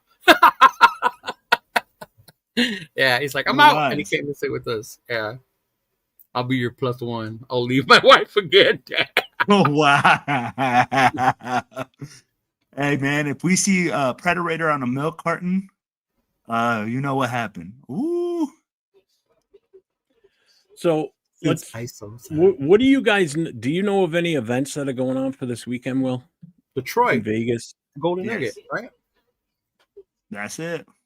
All right. Troy Golden Nugget, baby. And then You already know Carnival, what it is. right? On Saturday, I believe. I have to re-verify that one because I know for sure they have been in the Troy Sunday night at the Golden What's up, Nugget. Alec? Yeah. And I know for sure that Shorty's tailgate's going to be going because Shorty's tailgate's Monday. Yeah. Raiders against the world and Shorty's tailgate and locked up. I know that and J-Rod Cheeto will be there. MC Raider will be there. Yeah. Hey man, if you guys want to get a picture with Cheeto, get a signature from Cheeto, anything, you can beat him up at J-Lot. Bro, he'll be in hey, ask me for his signature. Yeah, he does signatures, he does pictures. Don't worry, you guys. Get your picture taken with him. $10 a Polaroid. Here you go. And I want you guys to make sure you guys tag us when you guys take these so pictures and get a little video so that way we can share with all the social media streams. That is a great question. Go to Miko's question. I can answer that. Mm-hmm. This one. What made your brother a Chiefs fan? Not Patrick Mahomes or the recent success. My brother was a Chiefs fan when we were kids. We were all Raider fans. We were watching the TV that had the Chiefs versus the Seahawks game. And Derek Thomas got 7 sacks in one game. 7. That was the record. My brother loved to play defense. He always rushed the quarterback. So that became like my brother's favorite dude to watch. After that, he would watch the Chiefs games every week. So that's when he became a Chiefs fan. He's like, I'm not going to be... So whenever we would go to the games, they would take us to the games in LA. We went to a Raider Chiefs game. My brother had a Chiefs shirt on. And my uncle literally had him put a sweater over it while we were at the stadium. And my little brother had his little Chief shirt underneath. Yeah. Mm-hmm. He was like, "Oh hell no!" But no, my brother's been through it, bro. From like on the floor crying because of a missed field goal, because Jim Harbaugh drove the Colts down to win the game. Like my brother's been through it with his team. Bro, that's Jim dope. Harbaugh is coach. Yeah, so for my brother to finally see his team be successful with Mahomes, like as much as I hate to see it, the first one I was cool with because it made him happy. But after that, I didn't want them to win anymore. Yeah, but that's why my brother's a Chiefs fan. So my brother's a Coach real wants you to sign his tomato. Yes, sir. I'll sign that tomato. Mm-hmm. Travis says corporate headquarters is in Vegas. I thought about transferring, but I'm not fond of driving 26 feet on them little streets. 26-foot Hinos. What's a Hino? Like a box truck. Well, it depends on what part of Vegas you live in, bro. If you live where they have money, the streets get bigger. Yeah. I've driven around Summerlin and Henderson, and way different than East Vegas. There you go, Will. Fellow Marine. Semper Fi. Hey, Semper Fi, my brother. Bro, what? I went to a work training last Friday. Mm-hmm. I met this guy. He's new, whatever. Marine. Total Marine energy, right? So, yeah, you were in the branch. You saw my arm. Oh, you're a Navy. Mm-hmm. I'm like, yeah. Oh, thank you for the ride. You know how that goes between us. Like, yeah. Cool. Semper Fi. And he looked at me like I was supposed to say something back. I'm like, bro, I'm not a Marine. So, like, sit your ass down. Like, right? So, and I'm going to tell you like this. I met a corpsman this weekend that was a shit show Joe's buddy. He just shows up and he's like, just shows up and he's like, hey, man. He's like, I was in the Marines too. And I said, what the fuck? Really? And he's like, yeah, man. And he's like, I was a corpsman. And I said, I got you, And it's funny because, like, if you tell him, he told me Semper Fi. but he was a corpsman, though. He was with them. Yeah. Yeah. So, I mean, like, you guys are so diverse in the jobs that you guys do. Oh, yeah. And there's so many different jobs that, people don't really see. Like, Marines don't have any medical. We don't have any medical guys. They're us, yeah. Yeah, like, our corpsmen are all Navy. They're Navy.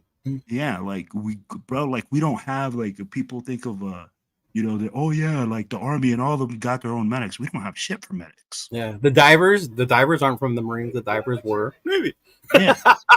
and that's where I'm like, dude, like, I tell people, I'm like, it's so interesting to see how the services are intertwined. Yeah. And the funny part is we could joke around like that with each other. But if somebody else outside get fucked up. Well, and it's funny, right? Like, you get the people that are really like the fake valor stuff, where they go and they're like, they want to show that they've done something or whatever. And we were talking about it earlier in the show. The people that really have done something really don't talk about it. They don't really have to be chauvinistic about it. They'll just be like, like, you ask them what their MOS is and when they were in, and you kind of like, you understand what their assignment was. Yeah. If I go like, oh, you're 0300 infantry, I don't expect you to be handing out supplies and Scooby snacks at the chow line. I expect you to be launching bullets and freaking bringing hell the fucking rain, bro. Steal rain down on people. That's exactly what I expect because that's what I saw. So I'll be like, it's just really interesting in those facts. Relax. I mean, like, bro, let's not talk about that too much. Let's not get on with that, man. One of my daughters is a Quees fan. She lives in Kansas City. It's probably because of what's her name? Taylor Swift. Facts. Oh God, yeah. Facts. They came out of the woodwork when she started popping her ugly face around. Yeah. Paco was a Marine though. Paco was a Marine. A cop too. Puerco. Damn. So, Will, you guys you having a watch party this Monday? Yeah, we're gonna have a watch party, man, on Monday. I mean, like, it's kind of odd though, right? Because it's like we have to get ESPN Plus now. Oh, Monday night game. Monday night game. Yeah. And I mean, like, tell me like you got to get Hulu. I have it, and you got to get the Hulu Plus package, which is like the $30 monthly package now just to get Monday Night Football. Well, if it's a sports bar, they have different packages they get. So No, I no, think but they're changed. So yeah. for us, because we do it at the Eagles. What's that? So the Eagles Club is a big bar that's like they do like community stuff. Oh yeah, so no, They're it's all different. over. Yeah, so it's kind of different. They don't have the sports package, so we kind of bring in our own There sports you go. package. They let us bring in food, and they give us cheap drinks. Like, bro, we get pitchers of beer for $7.50. Yeah, it's different. Yeah, It's totally not like when they different. do them at a what are those called? Those military places where you can go hang out. VFWs. The Yeah, alcohol exactly. cheap, but they don't have all the licensings for all those channels. Yeah, that's the problem. Exactly. Yeah. Yep. Mhm. So that's why they kind of work with us, and we kind of do We whatever, actually right? did a live watch party one time, and they didn't have any of that. So they were actually trying to stream the game on like their little laptop to one of the streaming apps. Yeah. Oh my god, MC Raider was so pissed because the game was lagging. He was furious, dog. What do you do? Hey, I thought MC was already in Laker mode, anyways. No, this was like 2 years ago. Oh. It was like 2 years ago. Okay. I was Mhm. about to say, I was like, my man is already in October. it He's makes already sense, in though. Laker mode. As a spot who's inviting Raider fans to watch the game, you better Mhm. have a legit stream of that game. You know? Yeah. So TBH San Antonio, Yes. they're going to be at the Hangar Bar again on Absolutely. Monday. Nice. Nagadoches, is that how you say that? Nagadoches? Yep. Nacogdoches. Nagadoches. Yep. I know Sacktown, they're doing their watch TBH party Denver as will be well. at Tamaulipas Yeah, I had that here. at That's, Shenanigans. right there. That's shenanigans. What is that? Okay. Can we? It's We'll do it when we're done with the parties. Yeah. a sad face. It's a sad face. Ricky's got in trouble for streaming a Raider game before. Really? See? Wow. Oh, because when you're in the area, you're not allowed to. I remember that. I don't know if you guys remember back in the day. If you were the home team, you weren't allowed to show the game within a certain area. You Yeah. wanted to go and not watch it. Yeah. Mm-hmm. And then also, I remember that. Yes. if you are a like public bar, right? Like a public bar like that, you have to pay something like, I think it's $1,000 a seat. Yeah. See, he just said the Raiders paid the fine. Yeah. See. Damn. Oh, I that's told you dope back that in the the day. Raiders I did it. used to buy my Sunday ticket from this guy that owned a bar somewhere on the East Coast, but they gave him so many licenses that he would just sell them off to people on Twitter. So I would pay him like $50. He'd give me the password and the code, and then boom, I'd have Sunday ticket all year long. Oh, that's Well, dope. Monday night, if you're in Sacramento area, they're going to be at Shenanigans again, Monday Night Football. For Modelo Food, Woodson Whiskey Specials. Yes, sir. So go there and watch the game. Mm-hmm. It's funny that you're talking about streaming the game and everything. We had a place that we used to go when I was with a different organization. And the guy used to bring his DirecTV box from home and plug it in at the bar. Well, DirecTV caught them and they whacked him with a huge fee or a fine. Really? Oh yeah. Well, because it's when you own a bar and you It's have different DirecTV, it's X amount of dollars because Mm-hmm. you're making money off of $1,000 a seat. your establishment. So it's like a $10,000 a year type thing. Mhm. Now, whereas when you have it at your home, it's different. maybe Yeah. what $100, $200 a month. I don't know the price on DirecTV. A month. So, well, I don't know what it is a month for DirecTV, but anyway, he was bringing this box from home, setting it up there. Well, they caught the signal coming from the bar location, so they pulled it on him, charged them a huge fine, and then if he wanted to get it back, he had to pay even more. So what he was doing, and this is before we even knew about it as a club, he was starting to change his prices. So like, if you went last week, you were paying maybe $3.50 for a beer. Well, you show up today, it's almost $5 for that beer. But that waitress is that bartender is charging you $4. The other one's charging you $4.25. Nobody had set prices. They were just telling them charge whatever you wanted for. So they were jacking the prices up without telling us. So we finally, in the middle of the season, said, "Fuck you! What the hell?" So we got the hell out of there. Then they ended up getting it pulled from completely, and they couldn't even use it. The smarter thing for the bar too then was charge people to come in and watch it to help pay that fee instead of raising the price. It would get nobody showing up though. That's the problem. Yeah. Nobody would go. Because they used to do that here at Hooters, especially, would charge you like $10, $15 depending on the event to come in and watch for that reason. I remember that. Yeah. We used to have Well, to and it $10 sucks to is watch because the fight. it was a smaller bar, real small inside. Had like 6 or 7 TVs in there. It was a family owned, and they were Portuguese, so the food they served was all Portuguese food. You wouldn't get anything else in there other than Portuguese food. So I was in heaven in that, going in there and eating and everything. And it sucked that we had to move out of there, but we got the hell out of there. Yeah. That and the owners were Raider There you go, fans. So Travis. I could cover charge. we had the place decorated in all Raiders. Yeah. You know, like it was like our bar, like our legit bar. Hey. We took everything out.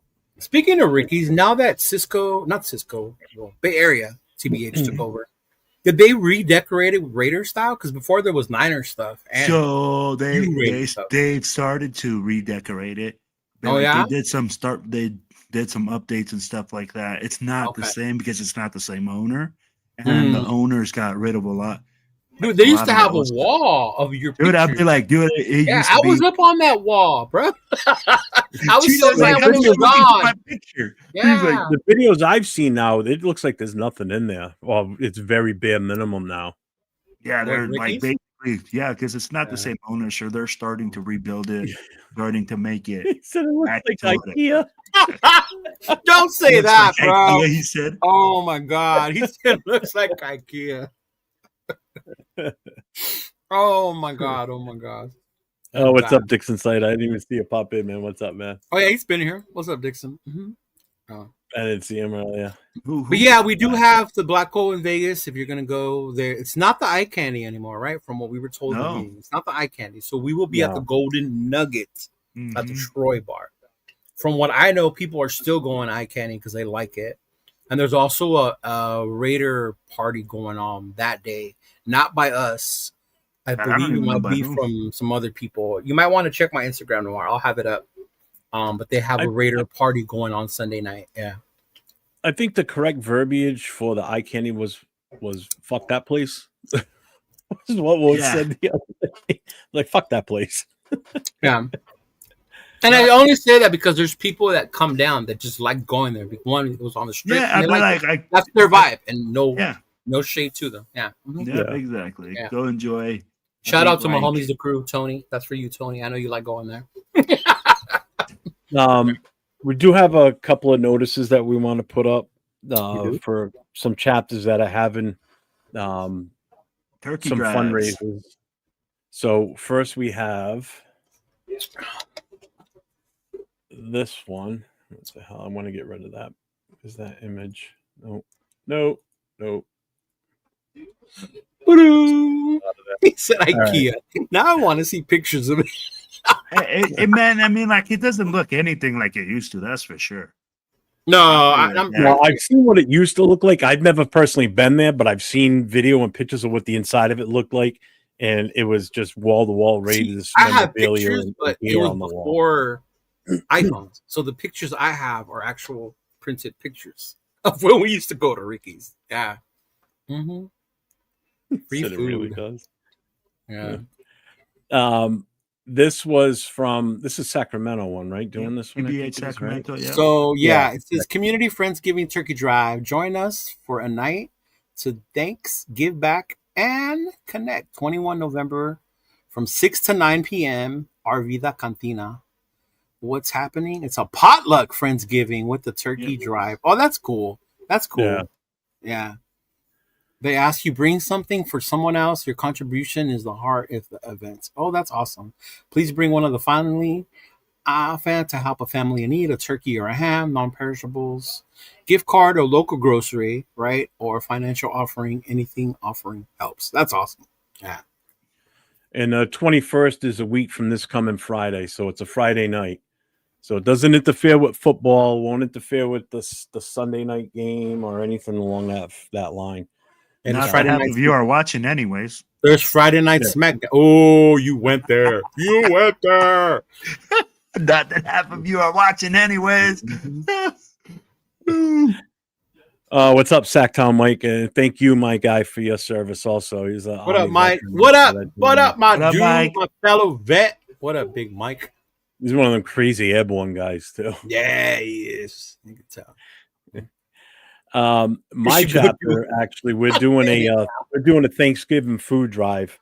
So Oh, we're wow. taking Oh, donations now. Everybody accumulate your stuff. So bring donations to the watch party on the 23rd versus the Cleveland Browns. It's a 4 p.m. game, so bring your stuff with you that day. Save up your items from now until then, so we can collect them all, and then we're going to give them to the there's a local soup kitchen up in the Chicopee, Mass area called Lorraine's Kitchen. They have a food pantry there that they do baskets for families in the area, but they also actually it's an actual full soup kitchen that they do too. So You don't have the one for Marlene, the one that's helping youth as well? I haven't seen, nobody sent me that one. I didn't see that one. I was tagged in it, but hold on here. Let me see. Yeah. So I did put a flyer out today, and I did put something on Facebook. So if anybody that can't make the game but wants to donate, we're taking it through Venmo too. Remember, you guys can also see on our Instagram pages, the three of us will always Actually share stuff. Share stuff. Yes. Yes. So if you ever wonder, if you have a question, you can always ask us, and then yeah, definitely. No. You said Rio need to go retake pictures and do it then and now at Ricky's. I should, Travis. I should. Yeah. All right, I got the flyer right here. I'm gonna send it. There it is. Yeah. Oh, you just had it. What'd you do? Huh? No, those were mine. I got rid of the ones I put up. So I'm gonna send it. Deleted those. There you go, Travis. That one. Yeah, he saw it. And the other thing we're doing with our chapter is we're doing an adopt a family. We're adopting Little Raiders family for Christmas. So let's go. We're doing adopt a family for their 3 kids, for Devin, Raider, and Jasmine. Jasmine's doing good. She's getting big now. He sent me a picture of the other day. She's a big girl. There it is. So then we also have TBH, Reno, Nevada. Feed the Homeless and Clothing Drive. Feeding Hearts, Clothing Souls, November 15th at 8 a.m.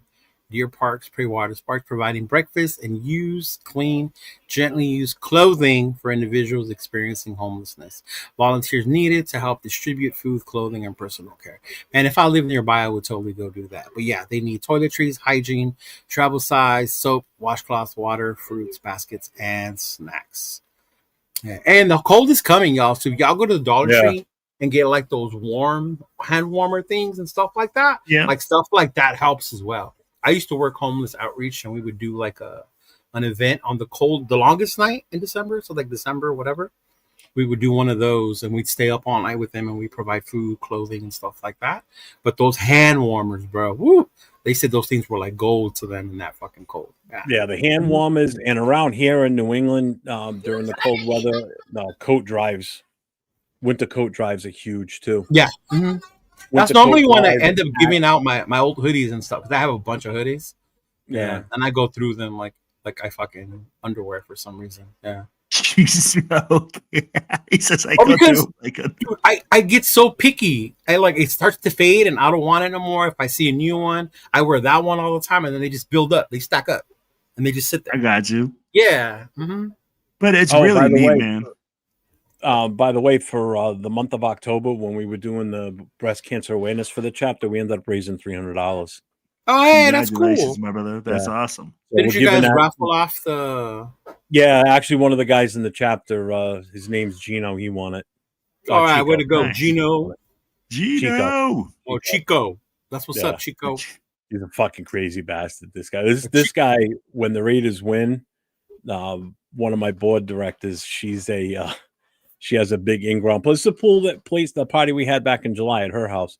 Her pool doesn't get covered until like December. So if the Raiders win from week 1 until she covers up the pool, if they win, they'll go to her house afterwards, and he'll do a belly flop in the pool. Oh, don't let him see no matter how fucking old it is. Don't let him see Raider. I'm crazy. I ain't that crazy. Hell no. Yeah, don't do that one. That motherfucker. Yeah, we're giving the donation to the Gemma Breast Cancer Foundation, which is right here in Rhode Island. Oh, that's cool. Hey, man, make sure you take some pictures, bro. Put them up and on your Central Valley just have their blood drive, right? Yeah, they did. Really well. Yeah. So shout out to them for their blood drive, bro. Mm-hmm. I love doing the fundraisers like this. I mean, there's not enough of that stuff, and if you've got the people that you can do it, then do it. You know, that's why I'll challenge any chapter out there that wants to have a little friendly competition to, Like if we want to do like a food drive sometime, and who Don't has challenge the travel most brigade. weight? That travel brigade's big. No, no, we're not, bro. Stop lying. Stop lying, Cheeto. Hey, so one thing I'm gonna say, man, Raider Nation, this is what's so badass about you guys. Every single individual right here that's doing something, man, for their community, that's going out and like trying to support, like whether you're doing a coat drive, whether you're doing a turkey drive, whatever it is, to go help other people, man. This is what it's about. And this is what I really enjoy, like listening and seeing other clubs do. And guys, it's not just our clubs. I know that there's other clubs out there that are doing big time Yes. things Yes. that are making stuff happen. Mhm. And I salute you guys. I salute every single Raiders fan, every single that's going out there and putting in that community work. Because honestly, that's what's going to keep Raider Nation alive right now and keep it going, because people are seeing, hey, you know what? These guys don't just support their team, they support the community and they support the people. So salute to you guys.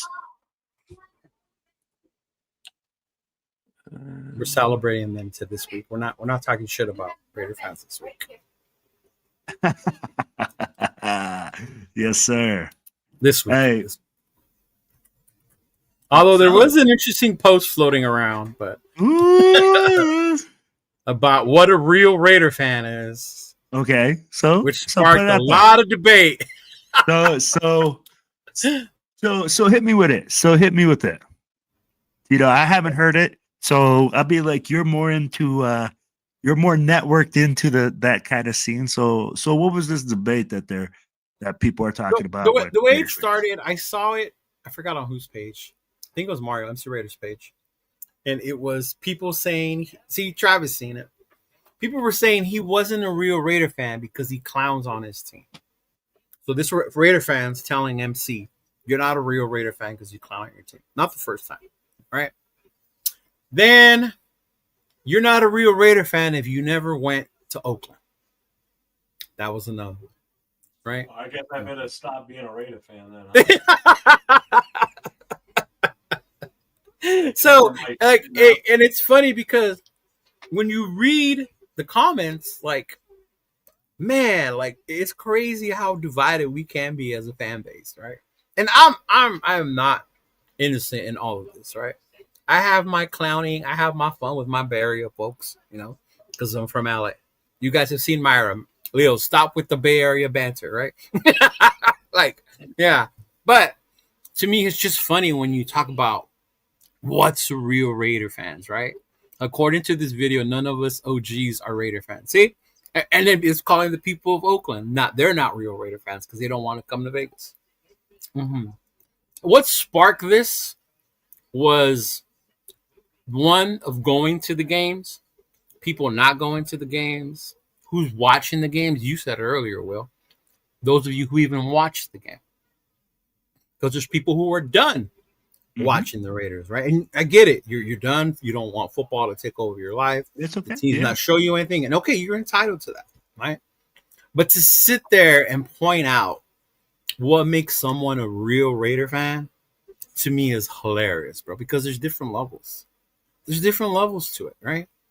Some of us are in it because of our clubs, our community, our involvement, our love with the team. Some of us just love to fucking watch football, and this is the team we like, right?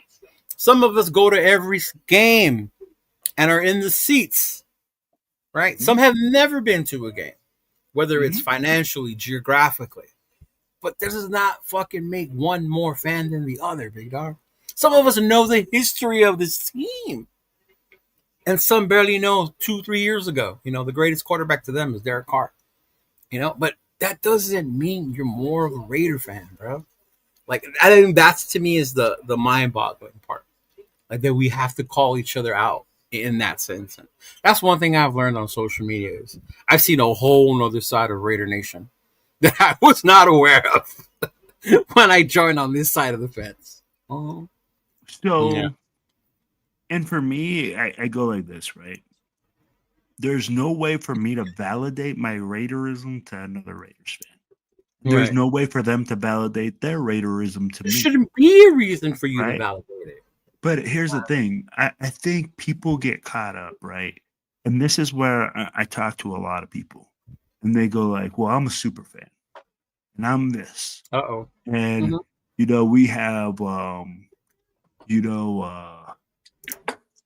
like people that are just regular fans, right? Everything.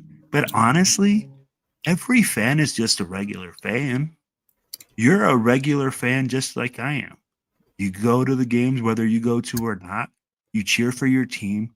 You don't know what the hell's going on inside the building. I don't care who you are, and all your inside sources. Not no Mitch, bro. Mitch is a real Raider fan. You better get his name out your mouth. Well, I'd be like, as soon as I see him outside a Jets jersey, let me know. But I'd be like, continue. Yes. So I feel like everybody's the same, man. I mean, like at the end of the day, we're all the same, but we all want to be validated. And some people use being a Raiders fan to try to validate themselves within society. And I go like, dude, you can't use this to validate yourself or promote what they're doing. Mm-hmm. Use the fan base to help promote whatever movement you're trying to push, right? Mm-hmm. No, I remember Mario Lopez, prime example. Yes, Slater, Mario Lopez. He has micheladas. I knew for a fact because I followed this fool that he was a Charger fan. Hit up MC Raider years ago to promote his micheladas. Right? My mind, I know this mofo is not a Raider fan. I know for a fact. I know what he's doing. I think a year later it came out that he even said it. I'm not a Raider fan. I'm a Charger fan. And I was like, bam. But you were quick to use the Raider Nation to push your fucking micheladas. Oh. Yeah, but here's the other thing too that kind of pisses me off is all these promotions go out for certain fan bases and, within Raider organizations or within Raider Nation, I should say, promoting all these events with these different type of people, but you never see anything reciprocated the other way around. Like, you know what I mean? Or the Raider organization. Can you explain? Yeah. Like promotions with, this person's going to be here this day. Come see this person. This person's holding this event, but yet when things are sent out from, say, someone else to that person, they never forward it on. It never gets pushed by them for someone else. Right. You know what I'm getting at now? I don't want to name names. No, but it's like kind of like we were what we said earlier without really saying it. If anyone's going to share anything, it's us three. You will always see that because that's what we do. Yeah. And I get what you're saying where there's other people that are being used to promote it, but they won't share other stuff unless there's no reciprocation. It benefits them in one way or another. Yeah, there's no reciprocation coming back for us. For people, for like the chapters, chapter presidents send something out and, other chapters share it, other presidents share it and such, but you never see some certain others forward it back out to anybody. What I will say when it comes to that's what bothers me. Bothers me, but I understand not affiliating yourself with certain people as well to protect your brand because you don't get along or agree with what they do. If that makes sense. Yeah. And I'll tell you guys like this. Before I got into the club scene, I didn't know there was so much politics. Raider Nation is so political. I'd be like, no, I feel like I'm living politics. You're talking about an international organization here. This isn't just, a Western Colorado territory. You're talking international here. Well, I'm a motherfucking cowboy, baby. I just go shitty bang bang all over the place. We got Germany, we got Mexico, all over Europe, Japan, Tokyo. I met a motherfucker from Tokyo. I think there's one in Australia. Isn't there one? Yeah, Australia. Something like that. I don't know. But, you're also not only dealing with all these different... You are a sharing whore.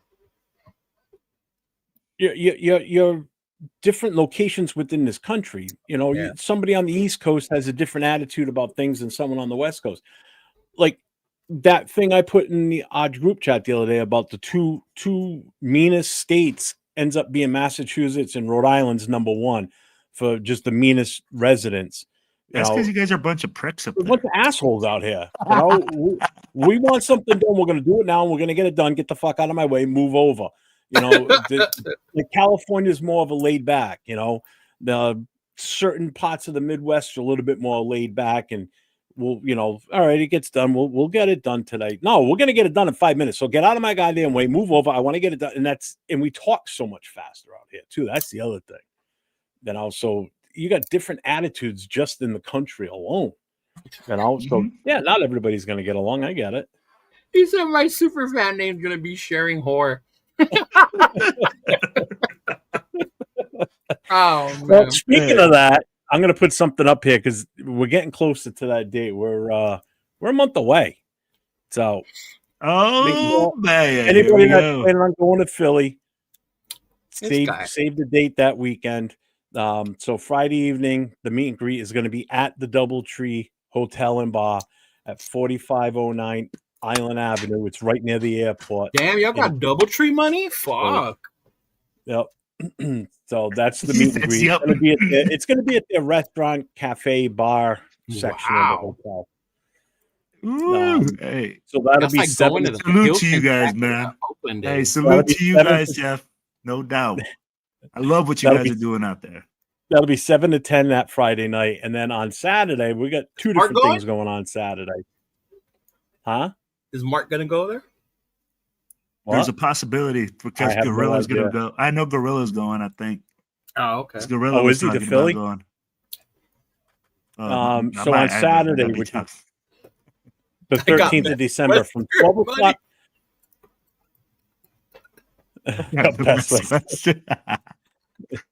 If Howard Johnson's was 6, still dog. Call John. Get John and MC Raider out here. They'll tell you how much money Cheeto spends on hotels.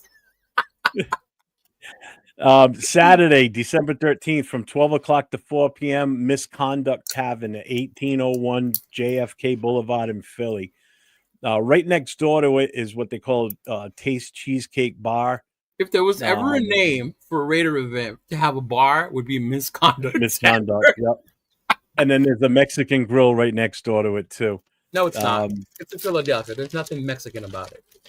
Hey, I was just giving the information. I made the flyers, so I don't know Philly. I know get Philly your Mexican Philly cheesesteak quesadilla. Okay. Anyway, and then at 8 to 11 at night, Ashton Cigar Bar at 1522 Walnut Street, Philadelphia, PA 19102. They're open later than 1 o'clock, but I mean that's the time frame that they kind of booked it for. So I think there's. I forget if there's a cover charge at Misconduct, but it's real cheap. It's nothing crazy. I think it's like it was at that cigar bar we went to, Will, in Boston. I think that was like what, $5 or something to get in the door. No, I didn't pay nothing. Right. No, maybe that wasn't it. Maybe it was something else that we did. No, we didn't have to pay for anything much. Going to Philly for tacos is wild. Who's going to Philly for tacos, man? Oh my gosh. Yo. So anyway, that's Jeff, the weekend for Philly's plans. I'm still waiting to hear back on the tailgate, like what parking lot is going to be the one that's going to be designated, because I'm bringing my shit with me. So he asked if I could bring the black hole canopy. I'm bringing my grill down too. Yo, hey man, I want you guys to know. Wait. Before I forget my announcement, go ahead. I'm bringing it up. Oh, so just so you guys know, man, Jeff has organized this thing from the beginning of the season. Now with Will from President from Philly for that game, they just started organizing it like maybe a month ago. Yeah. So salute to you guys, man. You guys got a lot of stuff I've been going talking on for a while, but as far as solidifying, as far as solidifying the locations and everything, yeah, that was all him. I mean, I just have been helping him out with the flyers and giving him ideas on things to do and shit. So he's still reaching out to the Modelo distributor in that area too. So I haven't heard back from him in, I don't know, like 4 days. I'll probably actually give him a call tomorrow. If in Philly you see someone using my name Predator, bring me his mask. I'll tell you something, Anthony. You can't base your character off a movie guy and expect to be the only one to use it. Because you didn't invent the character, the Predator. So, just saying, you got to expect that to happen, big dog. Don't get mad. But if you base your character off someone in a movie or in something like that, it's gonna happen. Now, if Yeah, you what make if an original character, that's different. Yeah. What if I make my costume the fat predator? That'd be fucking hilarious. Absolutely. I want that bodysuit that he wears. I'm gonna stuff my ass into that thing. It You looks look like a ham hock. Just like other teams have a Darth Vader, other teams have a Hulk Hogan. I saw the Green Bay Hulkster. Did you see that? Yeah. Yeah. Mm-hmm. I saw that. Yeah. Mm-hmm. He was on TV last night. Exactly. Yeah. Mm-hmm. Every team's got a fucking other Darth team's Vader. gonna have one, bro. So yeah. Mm-hmm. But anyway, you got me. If you send that suit to me, that thing ain't coming back to you in one piece. It's gonna be shredded, ripped up the side. So to go back to tacos, right? If you want real tacos, if you're coming to California, if you're coming to LA for the SoFi game, this is Mario Lopez. This is the LA takeover. This is the LA game. This is when the LA Raiders, SoCal, we all show up. We have yet to win in this fucking stadium with fans in the seats, but we still continue to come because we're that crazy as Raider fans. But yeah, the Raider Nation Takeover 2, VIP special guest, my boy MC Raider will be there, right? Saturday, November 29th. This will be the same place it was at last time, at the Hollywood Park Casino, which is right next to SoFi. So this is Saturday night, the day before the game. You're going to have MC Raider there. You're going to have vendors. You're going to have food. You're going to have music. So like last year, huge takeover. And then, of course, we're going to get together on Sunday. A bunch of tailgates for the game. And if you don't want to pay to go in the game, Lorenzo from Raider Crusaders did tell me that Hollywood Park Casino is going to host a watch party for those of us that want to go to the tailgate and not go into the stadium. So, can I guess who one of the vendors is going to be at this event? Yeah, go ahead. Who? Is it a gentleman named Chidolunis? That is correct. Chidolunis will be there. Well, make sure you get over to his booth and visit him. Yes, I will definitely. Might even take a picture with you and get his autograph too. I would definitely remember to get his autograph. Make sure that he takes a picture. Get his autograph. Make sure that he signs some of his merch for you. Because this is the most famous and non-famous Raider podcaster on the scene. So get your tickets at Raider Nation Takeover 2 on Eventbrite. And also, MC Raider is having a comedy show after he does this. He's going to have a comedy show over. I got to get the information, so definitely see that. See, Myra knows I'll be there for the SoFi Curse. We know it. We know it exists, but we continue to show up. Because we hope to be there the year we finally break it. Yeah. And the women, if you whip your boobie out, he'll sign that for free. Yeah. Now that would be different, Anthony. See, if someone had the name Chidolunis, that would be different. Because it's not from a movie. It's not a character that's made up. That's two nicknames that my family calls me put into one. So that would be completely different. And I wouldn't get mad because, like, hey, somebody thought my name was cool enough to use it. Yeah, I like it. Yeah. Oh, my gosh. I'm just saying, you can't be mad if somebody else dresses like the Predator when you didn't invent the Predator. Yeah. But I get it. Everybody wants to do their thing. But when I saw the Hulkster, the Green Bay Hulkster, I was like, I'm done. I'm done. You ain't lying, bro. I was just but this has been a long season, man. I mean, like I seen some other fans and be like, it's we still got a long way to go, too. Yeah. Man, Lord, I mean, we got from now until what, the second week in January? Uh-huh. Like a long stretch, man. And yes, I will have Modelo and Gatorade. No, I will not have Modelo and Gatorade. Oh my god. Hey Cheeto, are you gonna have a watch party? Because and I'm gonna tell you guys right now, Cheeto is the president of TBHIE Inland Empire. So all those people that keep asking me for the club for the Inland Empire, the guy to the right of me is the president. They never messaged me. Did you give them my phone number? I did. They didn't message me. that I had 4 people sitting next to me, and then I had Yeah. like so many people ask me at the tailgate. They're like, Yeah. "Oh, I'm from Nye. Do you guys have a club up there?" And I'm like, Yeah. "Yeah, Well, I'm going to Vegas, so obviously we're not doing one for the Cowboy game. But okay, the plan is to get together with Mike to do one for the Cleveland game. okay, And then, of So- course, SoFi, we're all going to LA. So, okay." And then we'll see Yeah. you in Houston. what happened to the TBH tailgate in LA? That's good. That's on Uncle Joe. Oh, TBHLA does it. um, So we should see some flyers coming out from TBHLA. Joe Ortiz does it. Mm-hmm. okay. Not Raider Will. Not Like, don't call me, bro. No, don't call me for that one. But TBH, hey, check this out, guys. Before we go, the Houston game is going to be off the chain. I'm going to let you guys know that Raider Nation is really coming out in full force. We're going to have several different booster clubs, not just TBH clubs. There's going to be Space City, Houston. There's going to be DFW, Space City, Houston, Raider Nation. Yep. What the fuck is Space City? Houston. That's a city in Texas? No, Houston is called Space that's City. what they call their chapter. That's what they call it? Oh, Yeah, that's okay. what they call their chapter. Then we got TBH okay. Houston. You got DFW that's going to be driving down. You're going to have, I think, like 10 other booster clubs represented. I know that there's going to be a lot of action down there. I think Cheeto's coming. If another opportunity to get a picture op with Cheeto, maybe a little signature opportunity, so that way you guys can get your stuff signed by the famous, non-famous podcaster Cheeto Linus. Famous, non-famous. I hate you guys. What are you talking about, bro? Hey, I'm gonna tell you guys like this, man. If you are ever at a tailgate and you see this guy, I'll be like, I thought Cheeto was like 6'5", bro.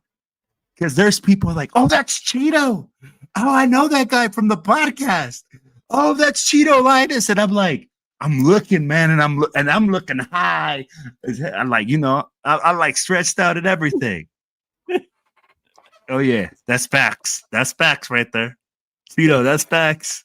That's why we call it Space City. Okay. He immediately rocks forward out of his seat. I'm trying to find out if the casino in LA allows travel trailers. I don't know, but you could definitely find a lot of those parks around there, though. Travis, yeah. Mm-hmm. Oh, man. Yeah, no, man. You guys, yeah. But I get so weirded out when that happens, by the way. No, it's crazy. Jeff, I know that you ain't seen it yet, man. But I'm like, and I'm telling you, I was stretching out my neck and everything. I'm like, Ain't bro, seen this dude what? has to be when you see Cheeto getting yelled at, like they're like, oh, that's Cheeto. That's Cheeto Linus. That's Lying. Cheeto. I was like, bro, You. people about to faint in this building? People about to faint in this building trying to meet Cheeto right wait. now. Wait, Anthony, are we leaving your wife behind or is she coming? Oh, whoa. Hey. Oh, this bad. I don't think Will's allowed to go. Christy, you better get this man under control. You gotta get us killed over here. I ain't trying to end up on the back of a freaking milk carton. Oh, Will. Straight up. Straight That up. makes Ain't trying to sense get now me why it's killed. called Space City. Okay, I get it now. Yeah. Yeah. So, but I'll be like, are you for sure going, Leo? The plan is, yes. The only thing right now is there's a family thing that might get planned. If that goes through, then I'm gonna have to change it because family comes first. Absolutely. But the plan is to go to Houston. Yeah. Mm-hmm. Yeah. The ladies faint at Duncan when Jeff walks through. I don't even go. The wife gets them all for me. Y'all banned from the strip clubs and I ain't even been. How the fuck am I banned? I ain't even gone. They already know. You already know. Oh man. They got Look, man. VIP. They got VIP Will- for the famous, non-famous I podcaster, think Cheeto Will can Linus. attest to this. And It doesn't take up a lot of space. They don't need a lot of room. I say this with the utmost respect, but when you're in the military Mhm. and you go and you've been overseas, coming to a strip club in the U.S. just seems pointless. 100. That's all I'm gonna say. 100. I mean, like, and you know what? You just hit the nail on the head, bro. Like, I have literally, like, after 17 or 18 years old, I'd look at people and they're like, "You want to go to a strip club?" I'm like, bro, not even worth. I'm like, have you seen the dollar show? You get some change.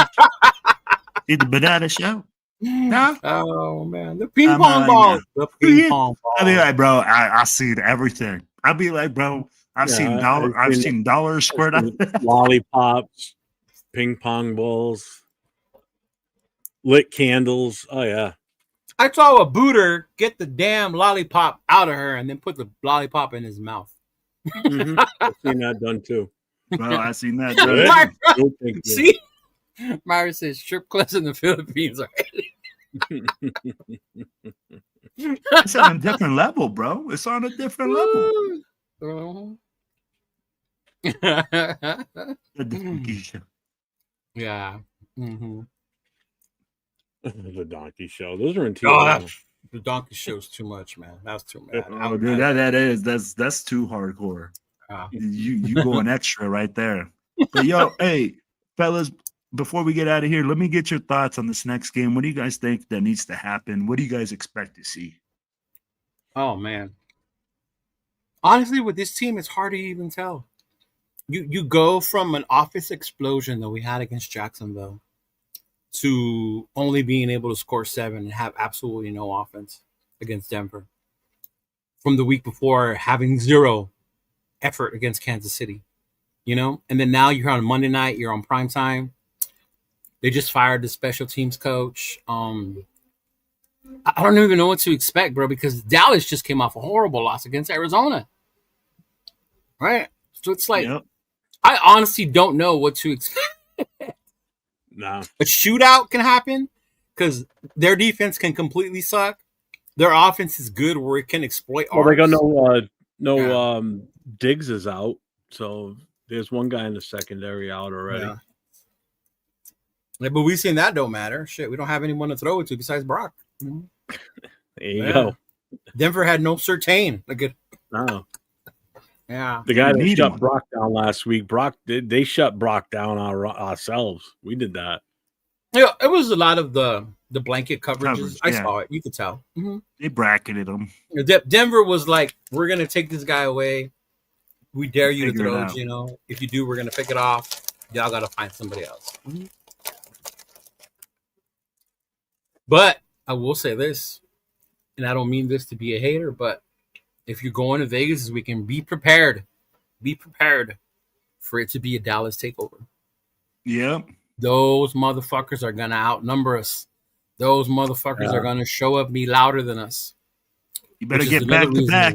Mm-hmm. You better get back to back, baby. So, if you see a Raiders fan, don't be swinging at the Raiders fan. Get back to back. Back to back. Remember that, because that's how it's going to go down. You know how them freaking Cowboys fans get. Battle of the bow cut versus Botox Jerry.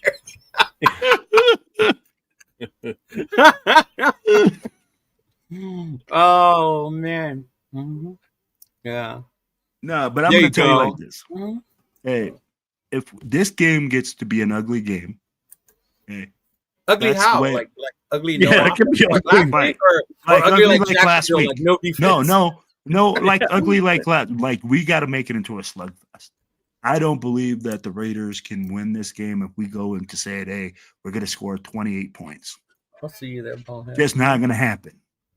So we need to make it into an ugly game, make it into a slugfest, make it into a you know what? We just have to have more will than the other team. You mean wide receiver 1 Tyler Lockett's not going to get it done, Will?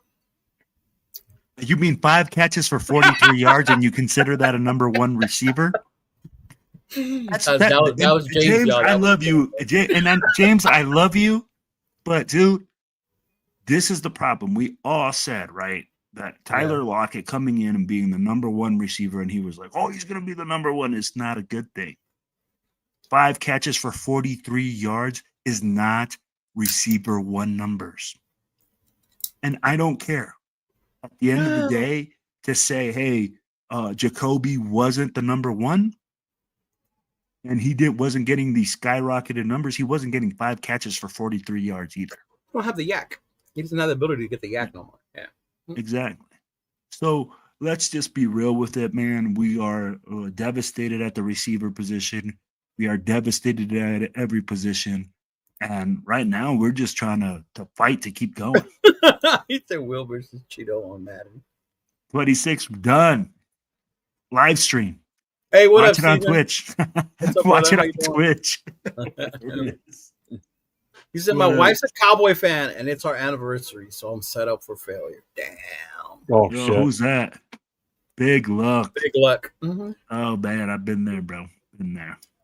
She said, hey, I was there when we beat them in overtime on Thanksgiving in Dallas. Anything. That was a good game. And that was Carr. I remember that was Deshaun Jackson's only fucking touchdown with us, bro. I was so excited when we got Deshaun Jackson. Me too. Bro. Let me ask you like this. How much is Raider Nation going to implode if we beat the Dallas Cowboys? So, before we answer that question, when did they become a rival? Who? The Cowboys. Where does it say Why that is they're the a nation rival? so obsessed with us playing the Cowboys? Like it's this big rivalry. I Because think it's, it's because everybody hates it's the Cowboys. I'm gonna keep it real. It's because Yeah. culturally, these two teams have a lot of brown people that support them, and you know how it is. Us brown people don't like other brown No. people that don't like the same team. It's gonna be like America and Chivas, bro. Bro. Like, hey, look at the face. Look at that face. You could be all. Cheeto is Mexican, and the nation is divided. When you go, oh, are you America? Are you Chivas? Man. Immediately, bro. Hey, I see Cheetos next. Oh, what Chivas fan? Like, oh. I said one thing on MC Raiders Chivas post, and you would have thought all of Guadalajara came for me. Jesus Christ. But in Southern California, Jeff, there's a lot of Cowboy fans. I don't know if you were aware. But No. it's in the Oxnard area. That's where the Cowboys train. Oh, that's where they train. Yeah. Mhm. So there are I've been to Cowboy Oxnard. I fans. know exactly and where that is. their Yeah. success in the 90s, a lot of people like follow them from that thing. Yeah. Mm-hmm. So let me ask you this: the people from Oxnard, do you call them Oxnardians? What the fuck is that? No. They just say, "Hey, you're from Oxnard, bro." You just say you're from Oxnard, yeah. Mm-hmm. Like, I'm from Oxnardian. LA. No, this is how it goes. I'm from LA. Oh yeah, where? Oxnard. You're not LA, bro. You're Oxnard. Fuck Yeah, out of here. it's up the city. Yeah. And it's different too. Like, I mean, like some people go like, "Oh, you're from Long Beach," you know, or they'll say, "Hey," That's the city too. but Long Beach is in LA. Yeah, see, Carbo's are not a rival. But why does it seem like it? Because Cowboys I'm are telling you, bro, because there's a bunch of brown people that support both teams. And as soon as you get brown people involved, you know they're spicy, bro. Immediately, they're wearing the wrong color and they're the enemy. It's just What 100% factual. I get that part. They think they're America's I team. think it's I don't that, think and we're it's- America. and- I wouldn't want to be America's team. Well, If we I were think- labeled I think the America's other team, I thing- wouldn't like it. No, I wouldn't either. I think the other thing too is anybody that's not a Cowboys fan just hates them in general. So all the Raider fans that obviously aren't Cowboys fans just naturally going to hate the Cowboys. I think there's just a hatred for the Cowboys in general overall. Yeah. You know, it's not necessarily a rival, but it's just a team that nobody likes. Bernard. Yeah. Regardless. Bernard. And I think the other thing too, to be honest with you, I think Mhm. Jerry Jones now reminds everybody a lot of Al Davis towards the end of his See, his that's time the on other this part. earth. I'm glad Big Luck said it. Because I noticed it's from the people that live in Texas, too. A lot of it comes from them. Yeah. Which makes sense. Like they have to deal with their shit because that's the home state team. It's the Cowboys. Yeah. And there is a lot of transplants that are moving from California to Texas. Oh, it's amazing to see how many freaking Raiders fans I saw out there. Jeff is either LA or Bay. Yeah. Whatever, it's a Cali. Everything else in between don't count. Doesn't exist. Shout out to Gravy and the Fresno crew up there.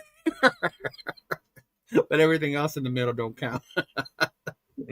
That's funny. But let's be real, man. For like a lot of Californians, the middle of the state really doesn't matter. Cowboys is the border team. I want to know who took the vote. They named themselves that because the Starball one being from the Navy right? The Navy Academy, their star quarterback, the star on their team. Yeah, that's what they named themselves, America's team. Because they called him, didn't they call his ass Captain America? Starback? Yeah, they called his ass Captain America. They did. Yeah. Yeah, exactly. Even Raider fans will be fucking Raider fans on Monday. Yeah. Oh, see, it's the fans, huh? It's the fans. Okay. My uncle's a Cowboy fan, so that makes sense. We always talk Hey, shit. your uncle, huh? Cowboy. You hate your uncle? Cheeto's Same age. We're the same age. I was born. You and your uncle are the same age? Bro, I'm Mexican. Why are you surprised? I was born in October. He was born in November, bro. Come on, bro. Hey, that's 100% facts. I got an aunt that's my age, so I know that for fact. Yes. Fresno. Shout out to Fresno Trap. Yes. He said, I'm Mexican, bro. Yeah. But he became a Cowboy fan from that 90s run. Yeah. Big look. Aikman. He loves Aikman, bro. He loves Troy Aikman. Yeah. He said, yeah, that's normal for us. My wife is older than her uncle. See? Look at that. Oh, you, bro. Hey. I'm telling you, so am I. I'm older than him by like weeks, but still. Hey, what up, little uncle? Except me. Everyone calls him uncle. Except You're like, hey, what up, little unk? I call him by his name or his nickname because we basically grew up like brothers. Yeah. Same school, same class. Yeah. Oh shoot, bro! Yeah, but he's hilarious. A huge Cowboy fan. Huge Cowboy fan. Well, you guys got anything else? Any final thoughts when you're on again? We're on tomorrow, right? Yes. Okay. And so I'll be on. Wait. Tomorrow's Wednesday. Yeah, I'll be on Thursday, man. We're dropping in. Go ahead. No, Cheeto, now you got me all confused. Hey, so check it out. I'll be out on Thursday. We'll be live on Thursday. We're gonna drop a new episode tomorrow called Meet the Nation, where I'm interviewing just different characters of Raider Nation and talking with them. Characters? People like, like you. I'll be bringing you on. I'll be bringing Andy's Raider merch. I got Pura Vida coming. I got just people within Raider Nation, just introducing you guys to Raider Nation and, hey, bringing people on and just enjoying it and chopping it up, man. And then on Thursdays, we'll be going live. This Thursday, we got so the Meet the Nation is gonna have Mariachi from TBH Austin. Oh, him and Autumn Sage, yeah, with his wife. Sage, yes. Yep. They're the sweetest, coolest couple ever. Exactly. Yes. So that's gonna be dropping. So then on Thursday, I'm gonna have the crew. And hopefully, Cheeto and I will be maybe interviewing somebody special. Oh, yeah. I hope that happens. Yes. Yeah. So we'll see what happens. Yes, I'll actually keep my phone on and look for your text for that. Yeah. Yeah. So hopefully it works out, man. We got our boy Steven helping us out with that. So we'll see. Yeah. Okay. Cool. Yes, sir. I know I'll be on tomorrow with Jeff, with Jay, and with Nathan for our connection show. We're gonna go over the Cowboy preview game, discuss that. I'm gonna have Mike and Shorty from Shorty's Tailgate come on. I don't know when, sometime. Nice. Yeah, but hopefully they can join us tomorrow. If not, then we'll have to schedule that for another time, see when they're available. Because I want them to talk about their tailgate they're having. And then Mike has some really interesting takes and thoughts on with the season and stuff like that. So that'll definitely be dope. And then, of course, if you're watching the show, stay tuned. Make sure to check out the homies Severe and Pharaoh. They do the late night check-in show on Tuesday, so make sure you follow up with them. And then you join in. And then, yes, Steven, I'm trying. Get that to happen, bro. Yes, Shorty, your boy from Moval, him. Shorty from Shorty's Tailgate. Yeah, so he'll definitely be out there on Monday doing his thing for the tailgate. Got a lot of giveaways. I just saw they're raffling a TV. What? So what are you doing Friday? When are you guys doing a show on Friday? Huh? You guys do a show on Friday? Yeah. Why? Something new. Yeah. Oh. Yeah. Oh, what time's that go on? Look at his face. He's like, "What's going on here?" Yeah. Are you serious or are you kidding? We're serious. Oh, what time does that go on? Oh, we have to figure that out based on Yeah. availability of people. Availability. Yeah. Look at Jeff. Bro. He's like, what the fuck is going on here? What's so secretive, guys? Watch out, man. Secret Batman plan. See, no secret squirrel shit around here. He said, I just started it by asking for Friday. There you go. See, there you go. Steven just started it by asking for Friday. Low key, isn't Oakland the same city as San Francisco? No, it's not. Don't start that, Ernie. You're about to have these motherfuckers. Oh shit! Even I know that. God damn it! I'm on the East Coast. Think Oakland is the same city? Isn't Vegas a completely different state? So probably hours away from Oakland. Foreigners guess on a no.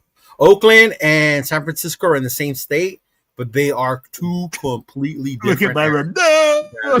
Google Maps. It's your friend. Look it up. Complete different culture. It's just different. Miles up. Oh my god, culture. Hell yeah, it's completely different. If you fly there, if you go, like we went in May, Gary. This was my experience. Like I told people, I had never gone to Oakland before. I never had a chance to. I went this May to go for a Raider get together, and you can tell the difference between San Francisco and the Oakland. Oh, 100%. Like just in the city, the way the vibe is.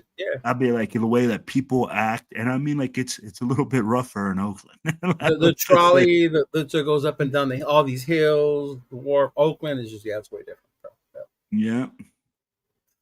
Crazy fun fact: Veterans Day. My first time when I got reported to my duty station on the USS Constellation, the ship. I got there. I woke up. We were out to sea. We pulled into Oakland. Never been to fucking Oakland in my life. I just knew my team played there because the Raiders had just moved there. This was 96.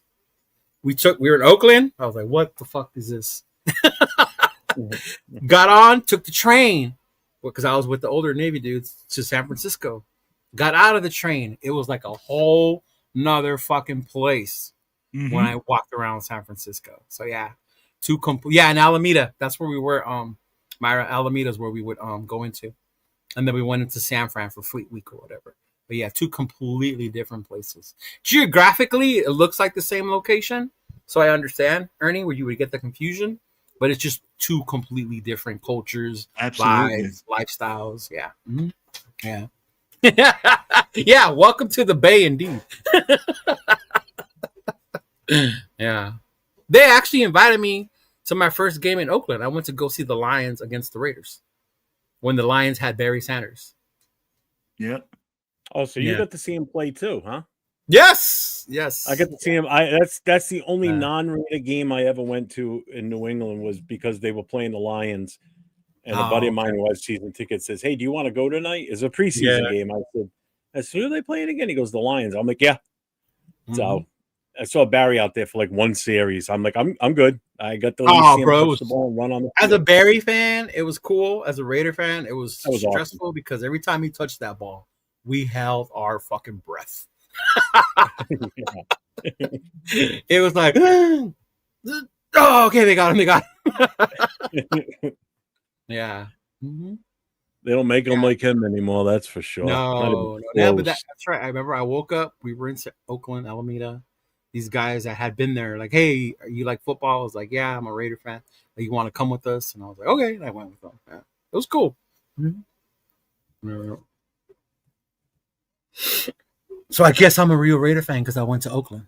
Yeah, I guess Will and I are fake. Will, turn in your Raider man card.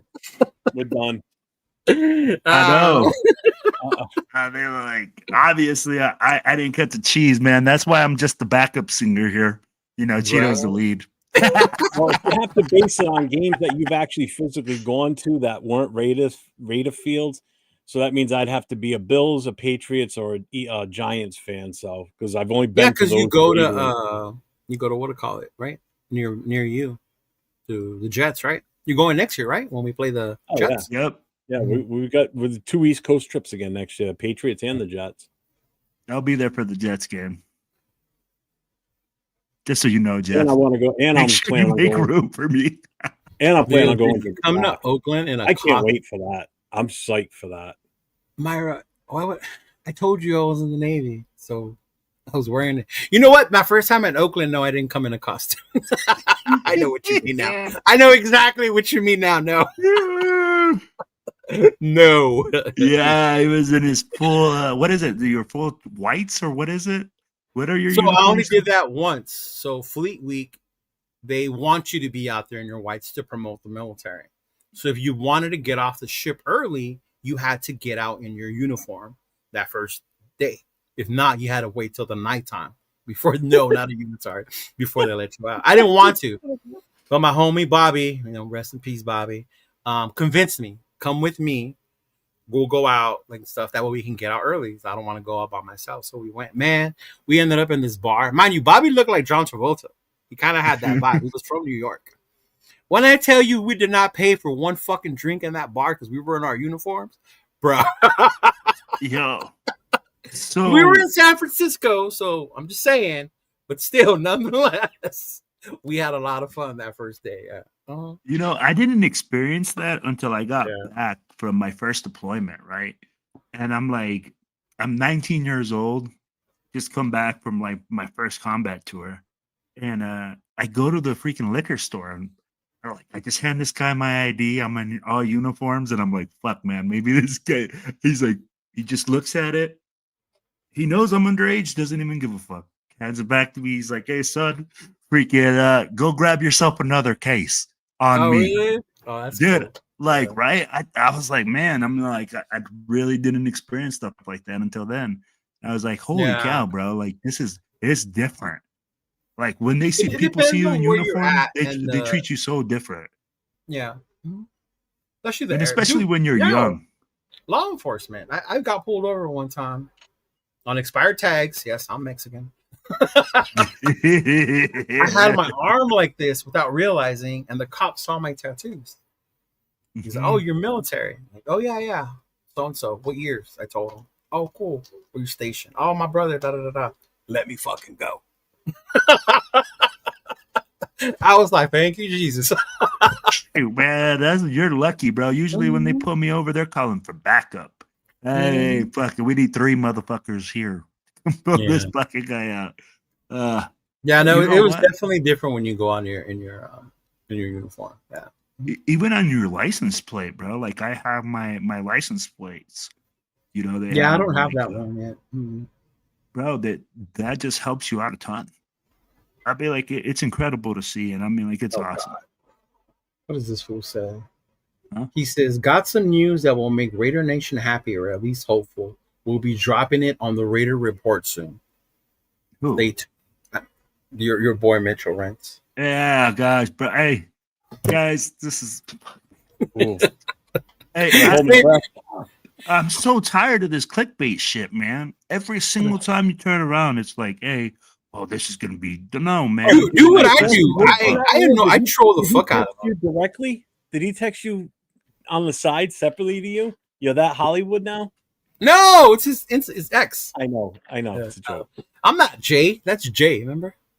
I'm gonna have him call you on our show. Yeah. Can we stop with all these fucking fake sources too, bro? Like every single time, all I hear is like, I have a source. Mitch should be shelling shampoo. Yeah, Head and Shoulders, bro, because that dude is all flakes. That's the funny part was the other day he was on live. I don't know how I clicked on it, and he said Raider Nation wants Aiden O'Connell to start, and I was like, no, we don't. Who said that? You don't represent all of us, bro.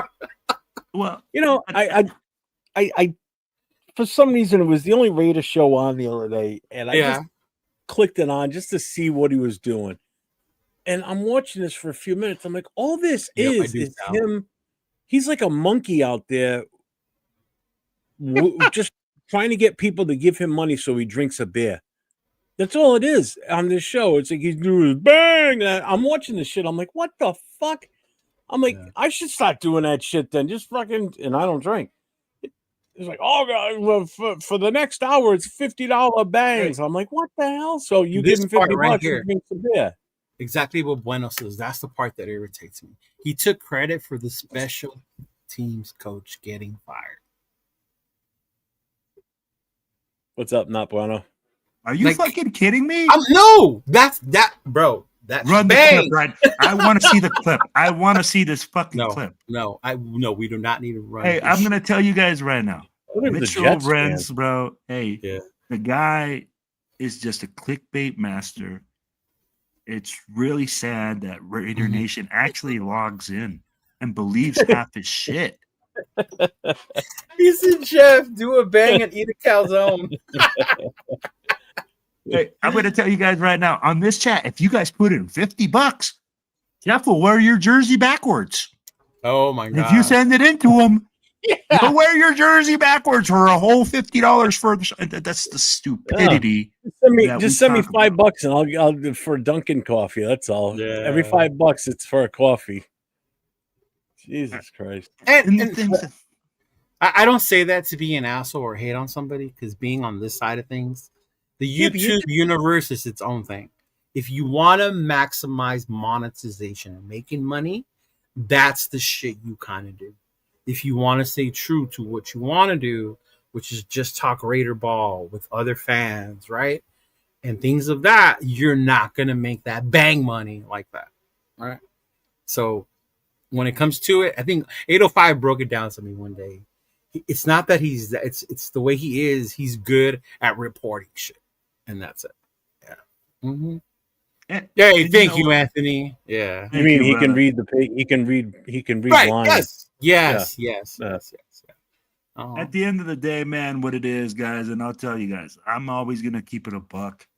I'm always gonna try to tell you guys how I feel. I'll be like, I might not give you the right opinions. I might not even give you the right guesses. But what I am gonna do is keep it a buck. I always keep it a buck, and I try to keep it real. $50 food stamp. What? He said, and a $50. So count for a $50 food stamp. I'll wear your jersey. He meant bang for a loaded hash brown and a $50 food stamp. You know? Yeah. Oh man. Mark's you know, subscribe to the Raiders. There's too many people. There's too many guys out there, or not even just guys, but there's too many shows out there where they say what you want to hear. You know what I mean? Like you want to hear the good stuff. Like this, you know, you want to hear me come out here and I'll tell you right to your face, we're not going to win another game this season. I'm being honest, 100%. I still don't think we're going to win another game. Do I want us to win? Fuck yeah. But realistically, putting the football brain on and looking at the schedule, Cleveland's our only shot at winning one, I think. You're obviously wrong here, Jeff. You're obviously wrong, because according to Mitchell Renz, as soon as we put in AOC, we're going undefeated the rest of the season, because that's what Raider Nation wanted. So get your calculations correct, Jeff. AOC all the way to the championship game, because that's what Raider Nation wants. On what fucking planet, Mitchell? Thanks, Travis.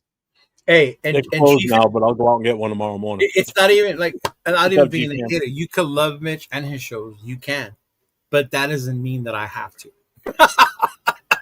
And I won't. Yeah. Mm-hmm. Yeah. I believe in being a realist. I actually talked in his chat like 3 different times, and out of those 3 different times, twice got put in timeout. So that's because you talk shit to Chud. Yeah, because he's a fucking idiot, and he's a fucking Texans fan. Why the fuck do I want to know what he thinks about our quarterback situation in the season? Fuck him up. You're a fucking Texans fan. Kiss my ass. Oh yeah, the duck race too. Mm-hmm. Yeah. Hey, but saludos, G fam. Like you're allowed to love. He'll be in our chat tomorrow night. He was in our chat a couple months ago. Yeah, until Leo kept talking shit, and like Nate says, now he's never coming on. We're never gonna get him. If James Sanders, that's that clickbait. But hey, I'm gonna put it right now into the stream. Hey, if the Raiders get Sanders, we're going to the Super Bowl. Mark it down right now. Put it in your hype stream. I want you to get down there in your little click button and go to the right and put it in the hype stream.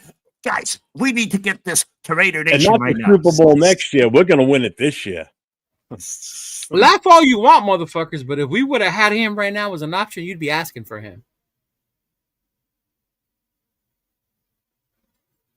Mm-hmm.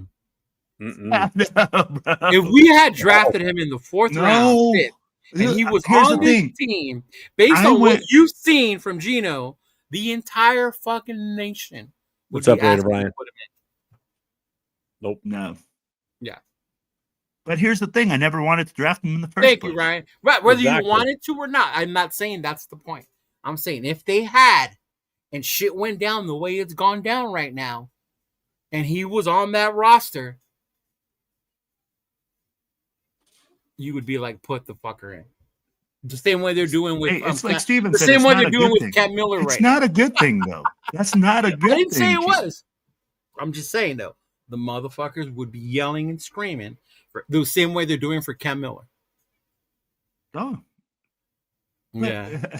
And here's the thing, no matter what quarterback we put out there, he's fucked. I mean, whatever quarterback he's basically put out fourth there, on the he's depth screwed. chart overall and is on the practice squad. So, yeah.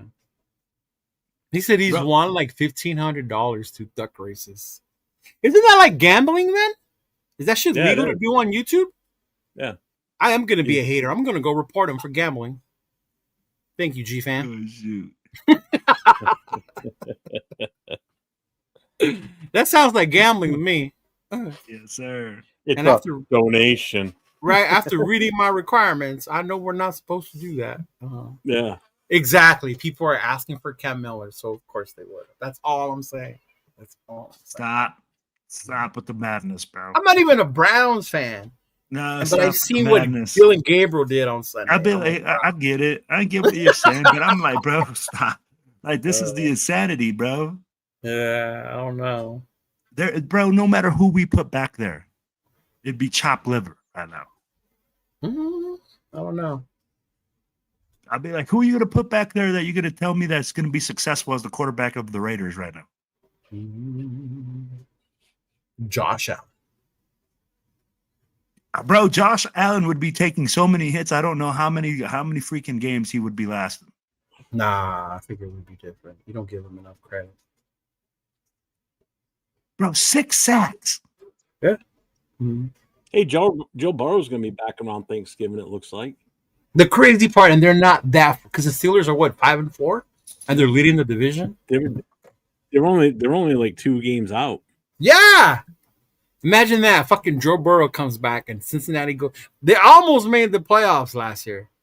Everybody else is healthy on that team. And trust me, nobody wanted to see the Bengals in that playoff last year. No. Let's put it this way: in a couple of my fantasy leagues, I went and scooped them back up yesterday.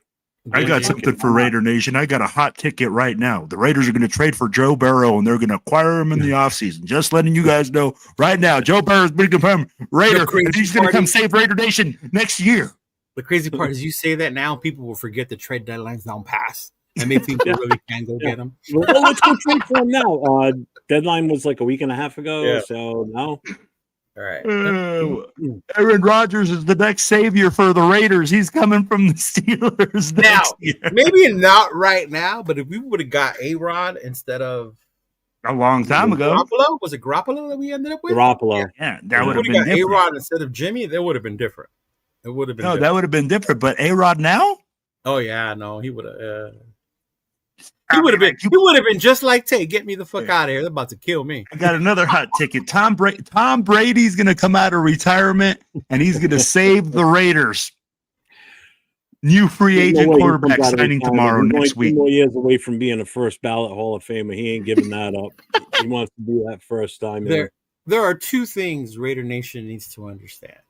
Number 1, it's not Mark Davis' fault why we moved to Las Vegas. Stop blaming Mark Davis. He's just making us money, and we actually have money to buy players. Number 2, Tom Brady isn't here to help save us. He's not. He found a way to build his brand in Las Vegas. Mark found an investor. He's always liked Tom, and that's what Tom is here to do. Yeah. And let's be real. Tom Brady had his hand in every part of hiring Pete Carroll. Did he, though? Or is that what the nation wants? I'm gonna tell you like this. They're saying that Chip Kelly is his boy. Chip Kelly. Oh, you said Chip, but not Pete. There's 2 different hires. Chip Kelly. All those places, you know that he had his hand play in there. Did he, though? Hey, bro, when if Tom was so invested and wanted to focus on this team, he wouldn't be at Fox right now. I'm not saying that he's so invested or something like that. What I'm saying is that he play in it. He had a say. He had a say in Cam Miller. People are saying Cam Miller was his guy. People are saying. See what I'm getting at? People are saying. Correct. When did Tom Brady ever say, I endorse this guy? Oh, he's never going to say that. It's just like, hey, let me ask you this. When that Twitter came out where they said that Tom Brady and Pete Carroll or something like that, or Chip Kelly were working together to build an offensive game plan.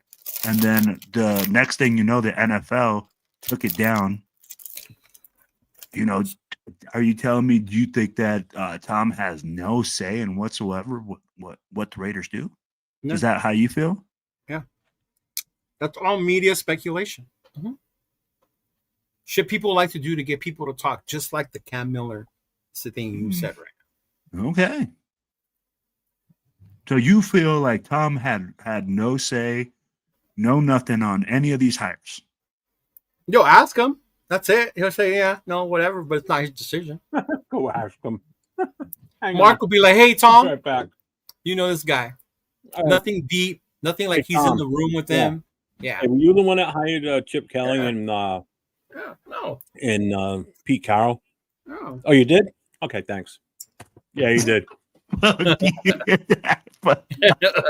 Yeah.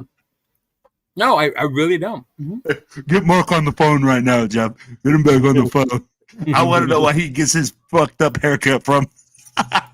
You heard why. That's the other thing. Mark tells you. Hey, he doesn't hide my inside sauce. Right? Mark Davis tells you why he gets that haircut. He said it in the interview. It's simple, and I like it. Nothing to it. That's it. Lloyd Christmas. Yeah. The only ones who trip on it are us as fans because we think it looks stupid. I could give two shits about what his hair looks like. I was about to say, I don't know him myself. It depends on who it is. I was about to say. I'm the last person to talk about somebody's hairstyle. That's because he ain't got no hair, bro. Yeah. What's up, Dub? Yeah. Or give a shit that he loves P.F. Chang's and drives a van. Just because he don't act like Jerry Jones. I'm glad he don't act like Jerry Jones. No, I'm just, and I'm with you, man, too, on that fact that people keep saying that Mark Davis is the problem and this and this. That man has tried, I think, everything in his power to try to make this team better. Thank you, dude. You know, I'm like, it's crazy to think that, man. Yeah. Yeah, but you got to remember too, he had no choice but to leave Oakland. They weren't gonna give him a new stadium. They weren't gonna do anything. That's City fans. So there's the difference, right? There's City fans. You said the City fan word. Oh, yeah, I call it a buck. A what? Hey, everybody knows where they can get themselves some. Hey, I handle my own. So go ahead. I was like, yeah, come get you your 2-piece. Yes, I tell my boy, City fans. I tell my boy Michael that all the time. Millennial, big Oakland guy. I always tell him that's a City fan thing. I get it though. Mm-hmm. Yeah, and I mean, like, people go like, oh, well, the team is not there. I'm like, I don't give a shit. The team can be on the fucking moon, and I'm still yelling, go motherfucking Raiders. As long as the name and the logo don't change, I'm still here. I don't care if they come out in fucking uniforms. Logo and name stays, I'm good. They were supposed to bring back the seniors jerseys. Did you guys hear about that? Yeah. No, but that'd be cool. I'm down for that. I'm cool with that, too. You know, I'm like, hey, you go back to your roots. But at the same time, I'm like, all teams left Oakland. 100%. Yeah. Mm-hmm. And that's the thing, man. I mean, like, there's City fans, like we said, but there's the teams the people that cheer for the team. Like, I don't know, Cheeto, when did you start cheering for the Raiders? When they were in LA? They were in LA. Mm-hmm. They were in LA. Did you stop cheering for them because they went to Oakland? No, but I was highly upset. Yeah, but you didn't stop cheering for them, right? No, I didn't stop. See, for me, it was a little different because I was a teenager. So I was like 16, 17 years old. I used to walk around with like tape on my hat. And instead of Raiders, it said Chokeland on it. That's how mad I was. But then when I went to Oakland, I still loved my team. I still cheered for them, of course. Went to Oakland. The first time I didn't really get a chance to embrace the fans because it was, like I said, a quick trip. But when I got out of the Navy and I started going to Oakland every year to the home opener as part of the Worldwide Fans in Black, then I fucking accepted and appreciated the Oakland Black, if that makes sense. Mm-hmm. Yeah. So I embraced both. I really did embrace both, and even Vegas, bro. That's why to me, I don't know. I'm LA, Oakland. I'm trying to embrace Vegas. I got happy they moved to fucking Vegas instead of LA because I didn't want to share a stadium. I did not want them to share a fucking stadium. You know what? Predator just said it, man. This is the first time the Raiders have had their own stadium that they can call their own. Oakland didn't do it. Yeah, because in LA they shared with USC. Yeah, they shared the Coliseum. Yeah. So I'll be like, Las Vegas stood up and gave them their own stadium. Yeah. So at the end of the day, I mean, like, you can't hate on that. Yeah. But shoot, y'all ready to call it a wrap? For sure. Wait, can we get that QB guy on social media that wears glasses with the curly hair? That wears glasses. What? They don't share with UNLV. UNLV uses it. What's the OG guy that wears glasses? Is that you? He's talking about you? Can we get the QB? Oh, I know what he's talking about. Who? The guy that does maybe the Napoleon Dynamite. Oh, Uncle Rico? Yeah. I don't know. Shoot. Steven says they have an old Gem Auto Seniors jersey hanging up at Shenanigans. That is fucking dope, bro. I actually saw someone in Vegas walking around with the Seniors jersey. And I showed my girl, I'm like, see that jersey? She goes, yeah, what is that? I'm like, that's the original one, you know, when they call them that. But the Seniors. So that's a pretty cool jersey with the black and the gold. I was like, yeah, right? Mm-hmm. No, this comment here, he's talking about the guy that portrays Napoleon Dynamite and always run around. I know you're talking about. Yeah, that guy. The one that goes, first down, Raiders. Interception. That fucker's hilarious, bro. Right. Yeah. He walks around with his head down. He said he's talking about Rafa. He's not talking about Rafa. Hey, Dub, salute to you, brother. Mm-hmm. What up, Dub? SoCal Sal. It's just Raisin Bran. And only me and Will serve, not Jeff at the end over there. No, I did not. Yeah. Yeah, I know who you're talking about. Carrot Top. Oh, that fucking Pedro. Mm-hmm. But yeah, man, Dallas, this weekend's going to be interesting. I'm going for numerous reasons. One, Vegas is going to be popping. What's up, Dave? So it'll be fun to get away. The other part is Mario gets a lot of shit from Cowboy fans. So it's going to be fucking hilarious to see what happens with him with all the Cowboy fans out there, bro. So that's the other reason I want to go to. Wow. To be part of all those shenanigans. He's actually going to be on a Cowboys podcast tomorrow. Oh, he's going to be on, what's his name? The guy that freaking has the mask. I guess. I don't know. I just saw it today. He posted it on his IG. So, yeah, he's going to be on a Cowboy podcast tomorrow. I was like, oh, my God. So, yeah. That's going to be fucking hilarious, bro. Yes, he calls it the Vale Verga Bowl because we're both valiendo verga. Oh, man. So it's definitely going to be interesting this weekend in Las Vegas. My peeps from the Bay are coming down, the crew. Myra and the crew are coming down, so I'll definitely be able to see them. I think some of Steven's peoples are coming down to Vegas as well. Yeah. You're right. I think Carmen's supposed to be there. Is it Carmen? Or is she coming to LA? I'm not sure. Mm-hmm. Dave has people all over the place. And I'm going for the barbecue. Man, Dallas, when I went to the Cowboy game and we were in Arlington, because it's not in Dallas, it's in Arlington. Yeah. We went to go eat at this barbecue spot, bro. It was so fucking good. The smell of the barbecue stayed on my hoodie. Like, oh my God. I remember getting in the car the next morning and my uncle's like, what are you doing? And I was just like, I can still smell that shit. Oh my God, that shit was so good. Carmen will be in LA. All right, yeah. All right, cool. You know, fuck is playing. But yeah, hey, you know what? Today was chill. I didn't want to do shit but watch movies and enjoy my my Veterans Day, and that's what I did. Yes, sir. Sounds like my Yeah, every big day. look. That's that Texas barbecue for real. Man, they do not no play lie. when it comes to that. No. But shoot. Cheese, man. Severe and Farrow show is starting right now. I just got the notification. Oh, okay. Well, let's bounce. Hey, make sure y'all bounce over to Severe's page or Farrell's page. Make sure you get in for that late night check-in. Give them love. Go show our boys some love. And Yes, hey, sir. Yeah. All right, fellas. All That's right, a long everybody. one, almost 3 hours. Stay safe. Go Raiders. See you all tomorrow night. in the Let's Connection. go, baby. Trees all shake and quiver and quake as he robs them of their gold. The autumn wind is a raider, pillaging just for fun.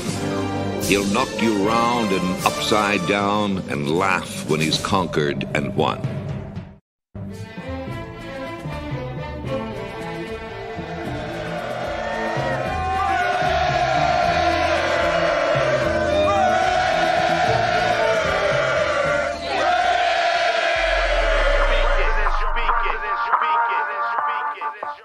And I approve this message.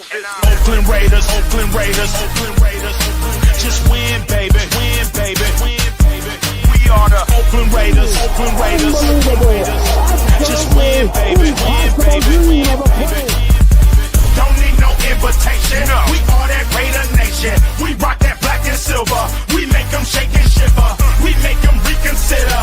And we still committed. So if you want a piece of this, you can come and get it. Touchdown, touchdown. Let's throw a bomb on first down. Let's throw a bomb on every down. First we score, then we clown. Having fun, look around. Nobody loud as a Raider crowd. Nobody proud as a Raider crowd. NFL, how you like me now? We gon' do this open style. None but action. I'm Bo Jackson, hit the hole. Run you over, goal line. Jumping over, going crazy. Lose your soul, lose your mind in the black hole. Here's the goal, Super Bowl. And everybody here, get the goal. Don't need no invitation. We are that Raider Nation.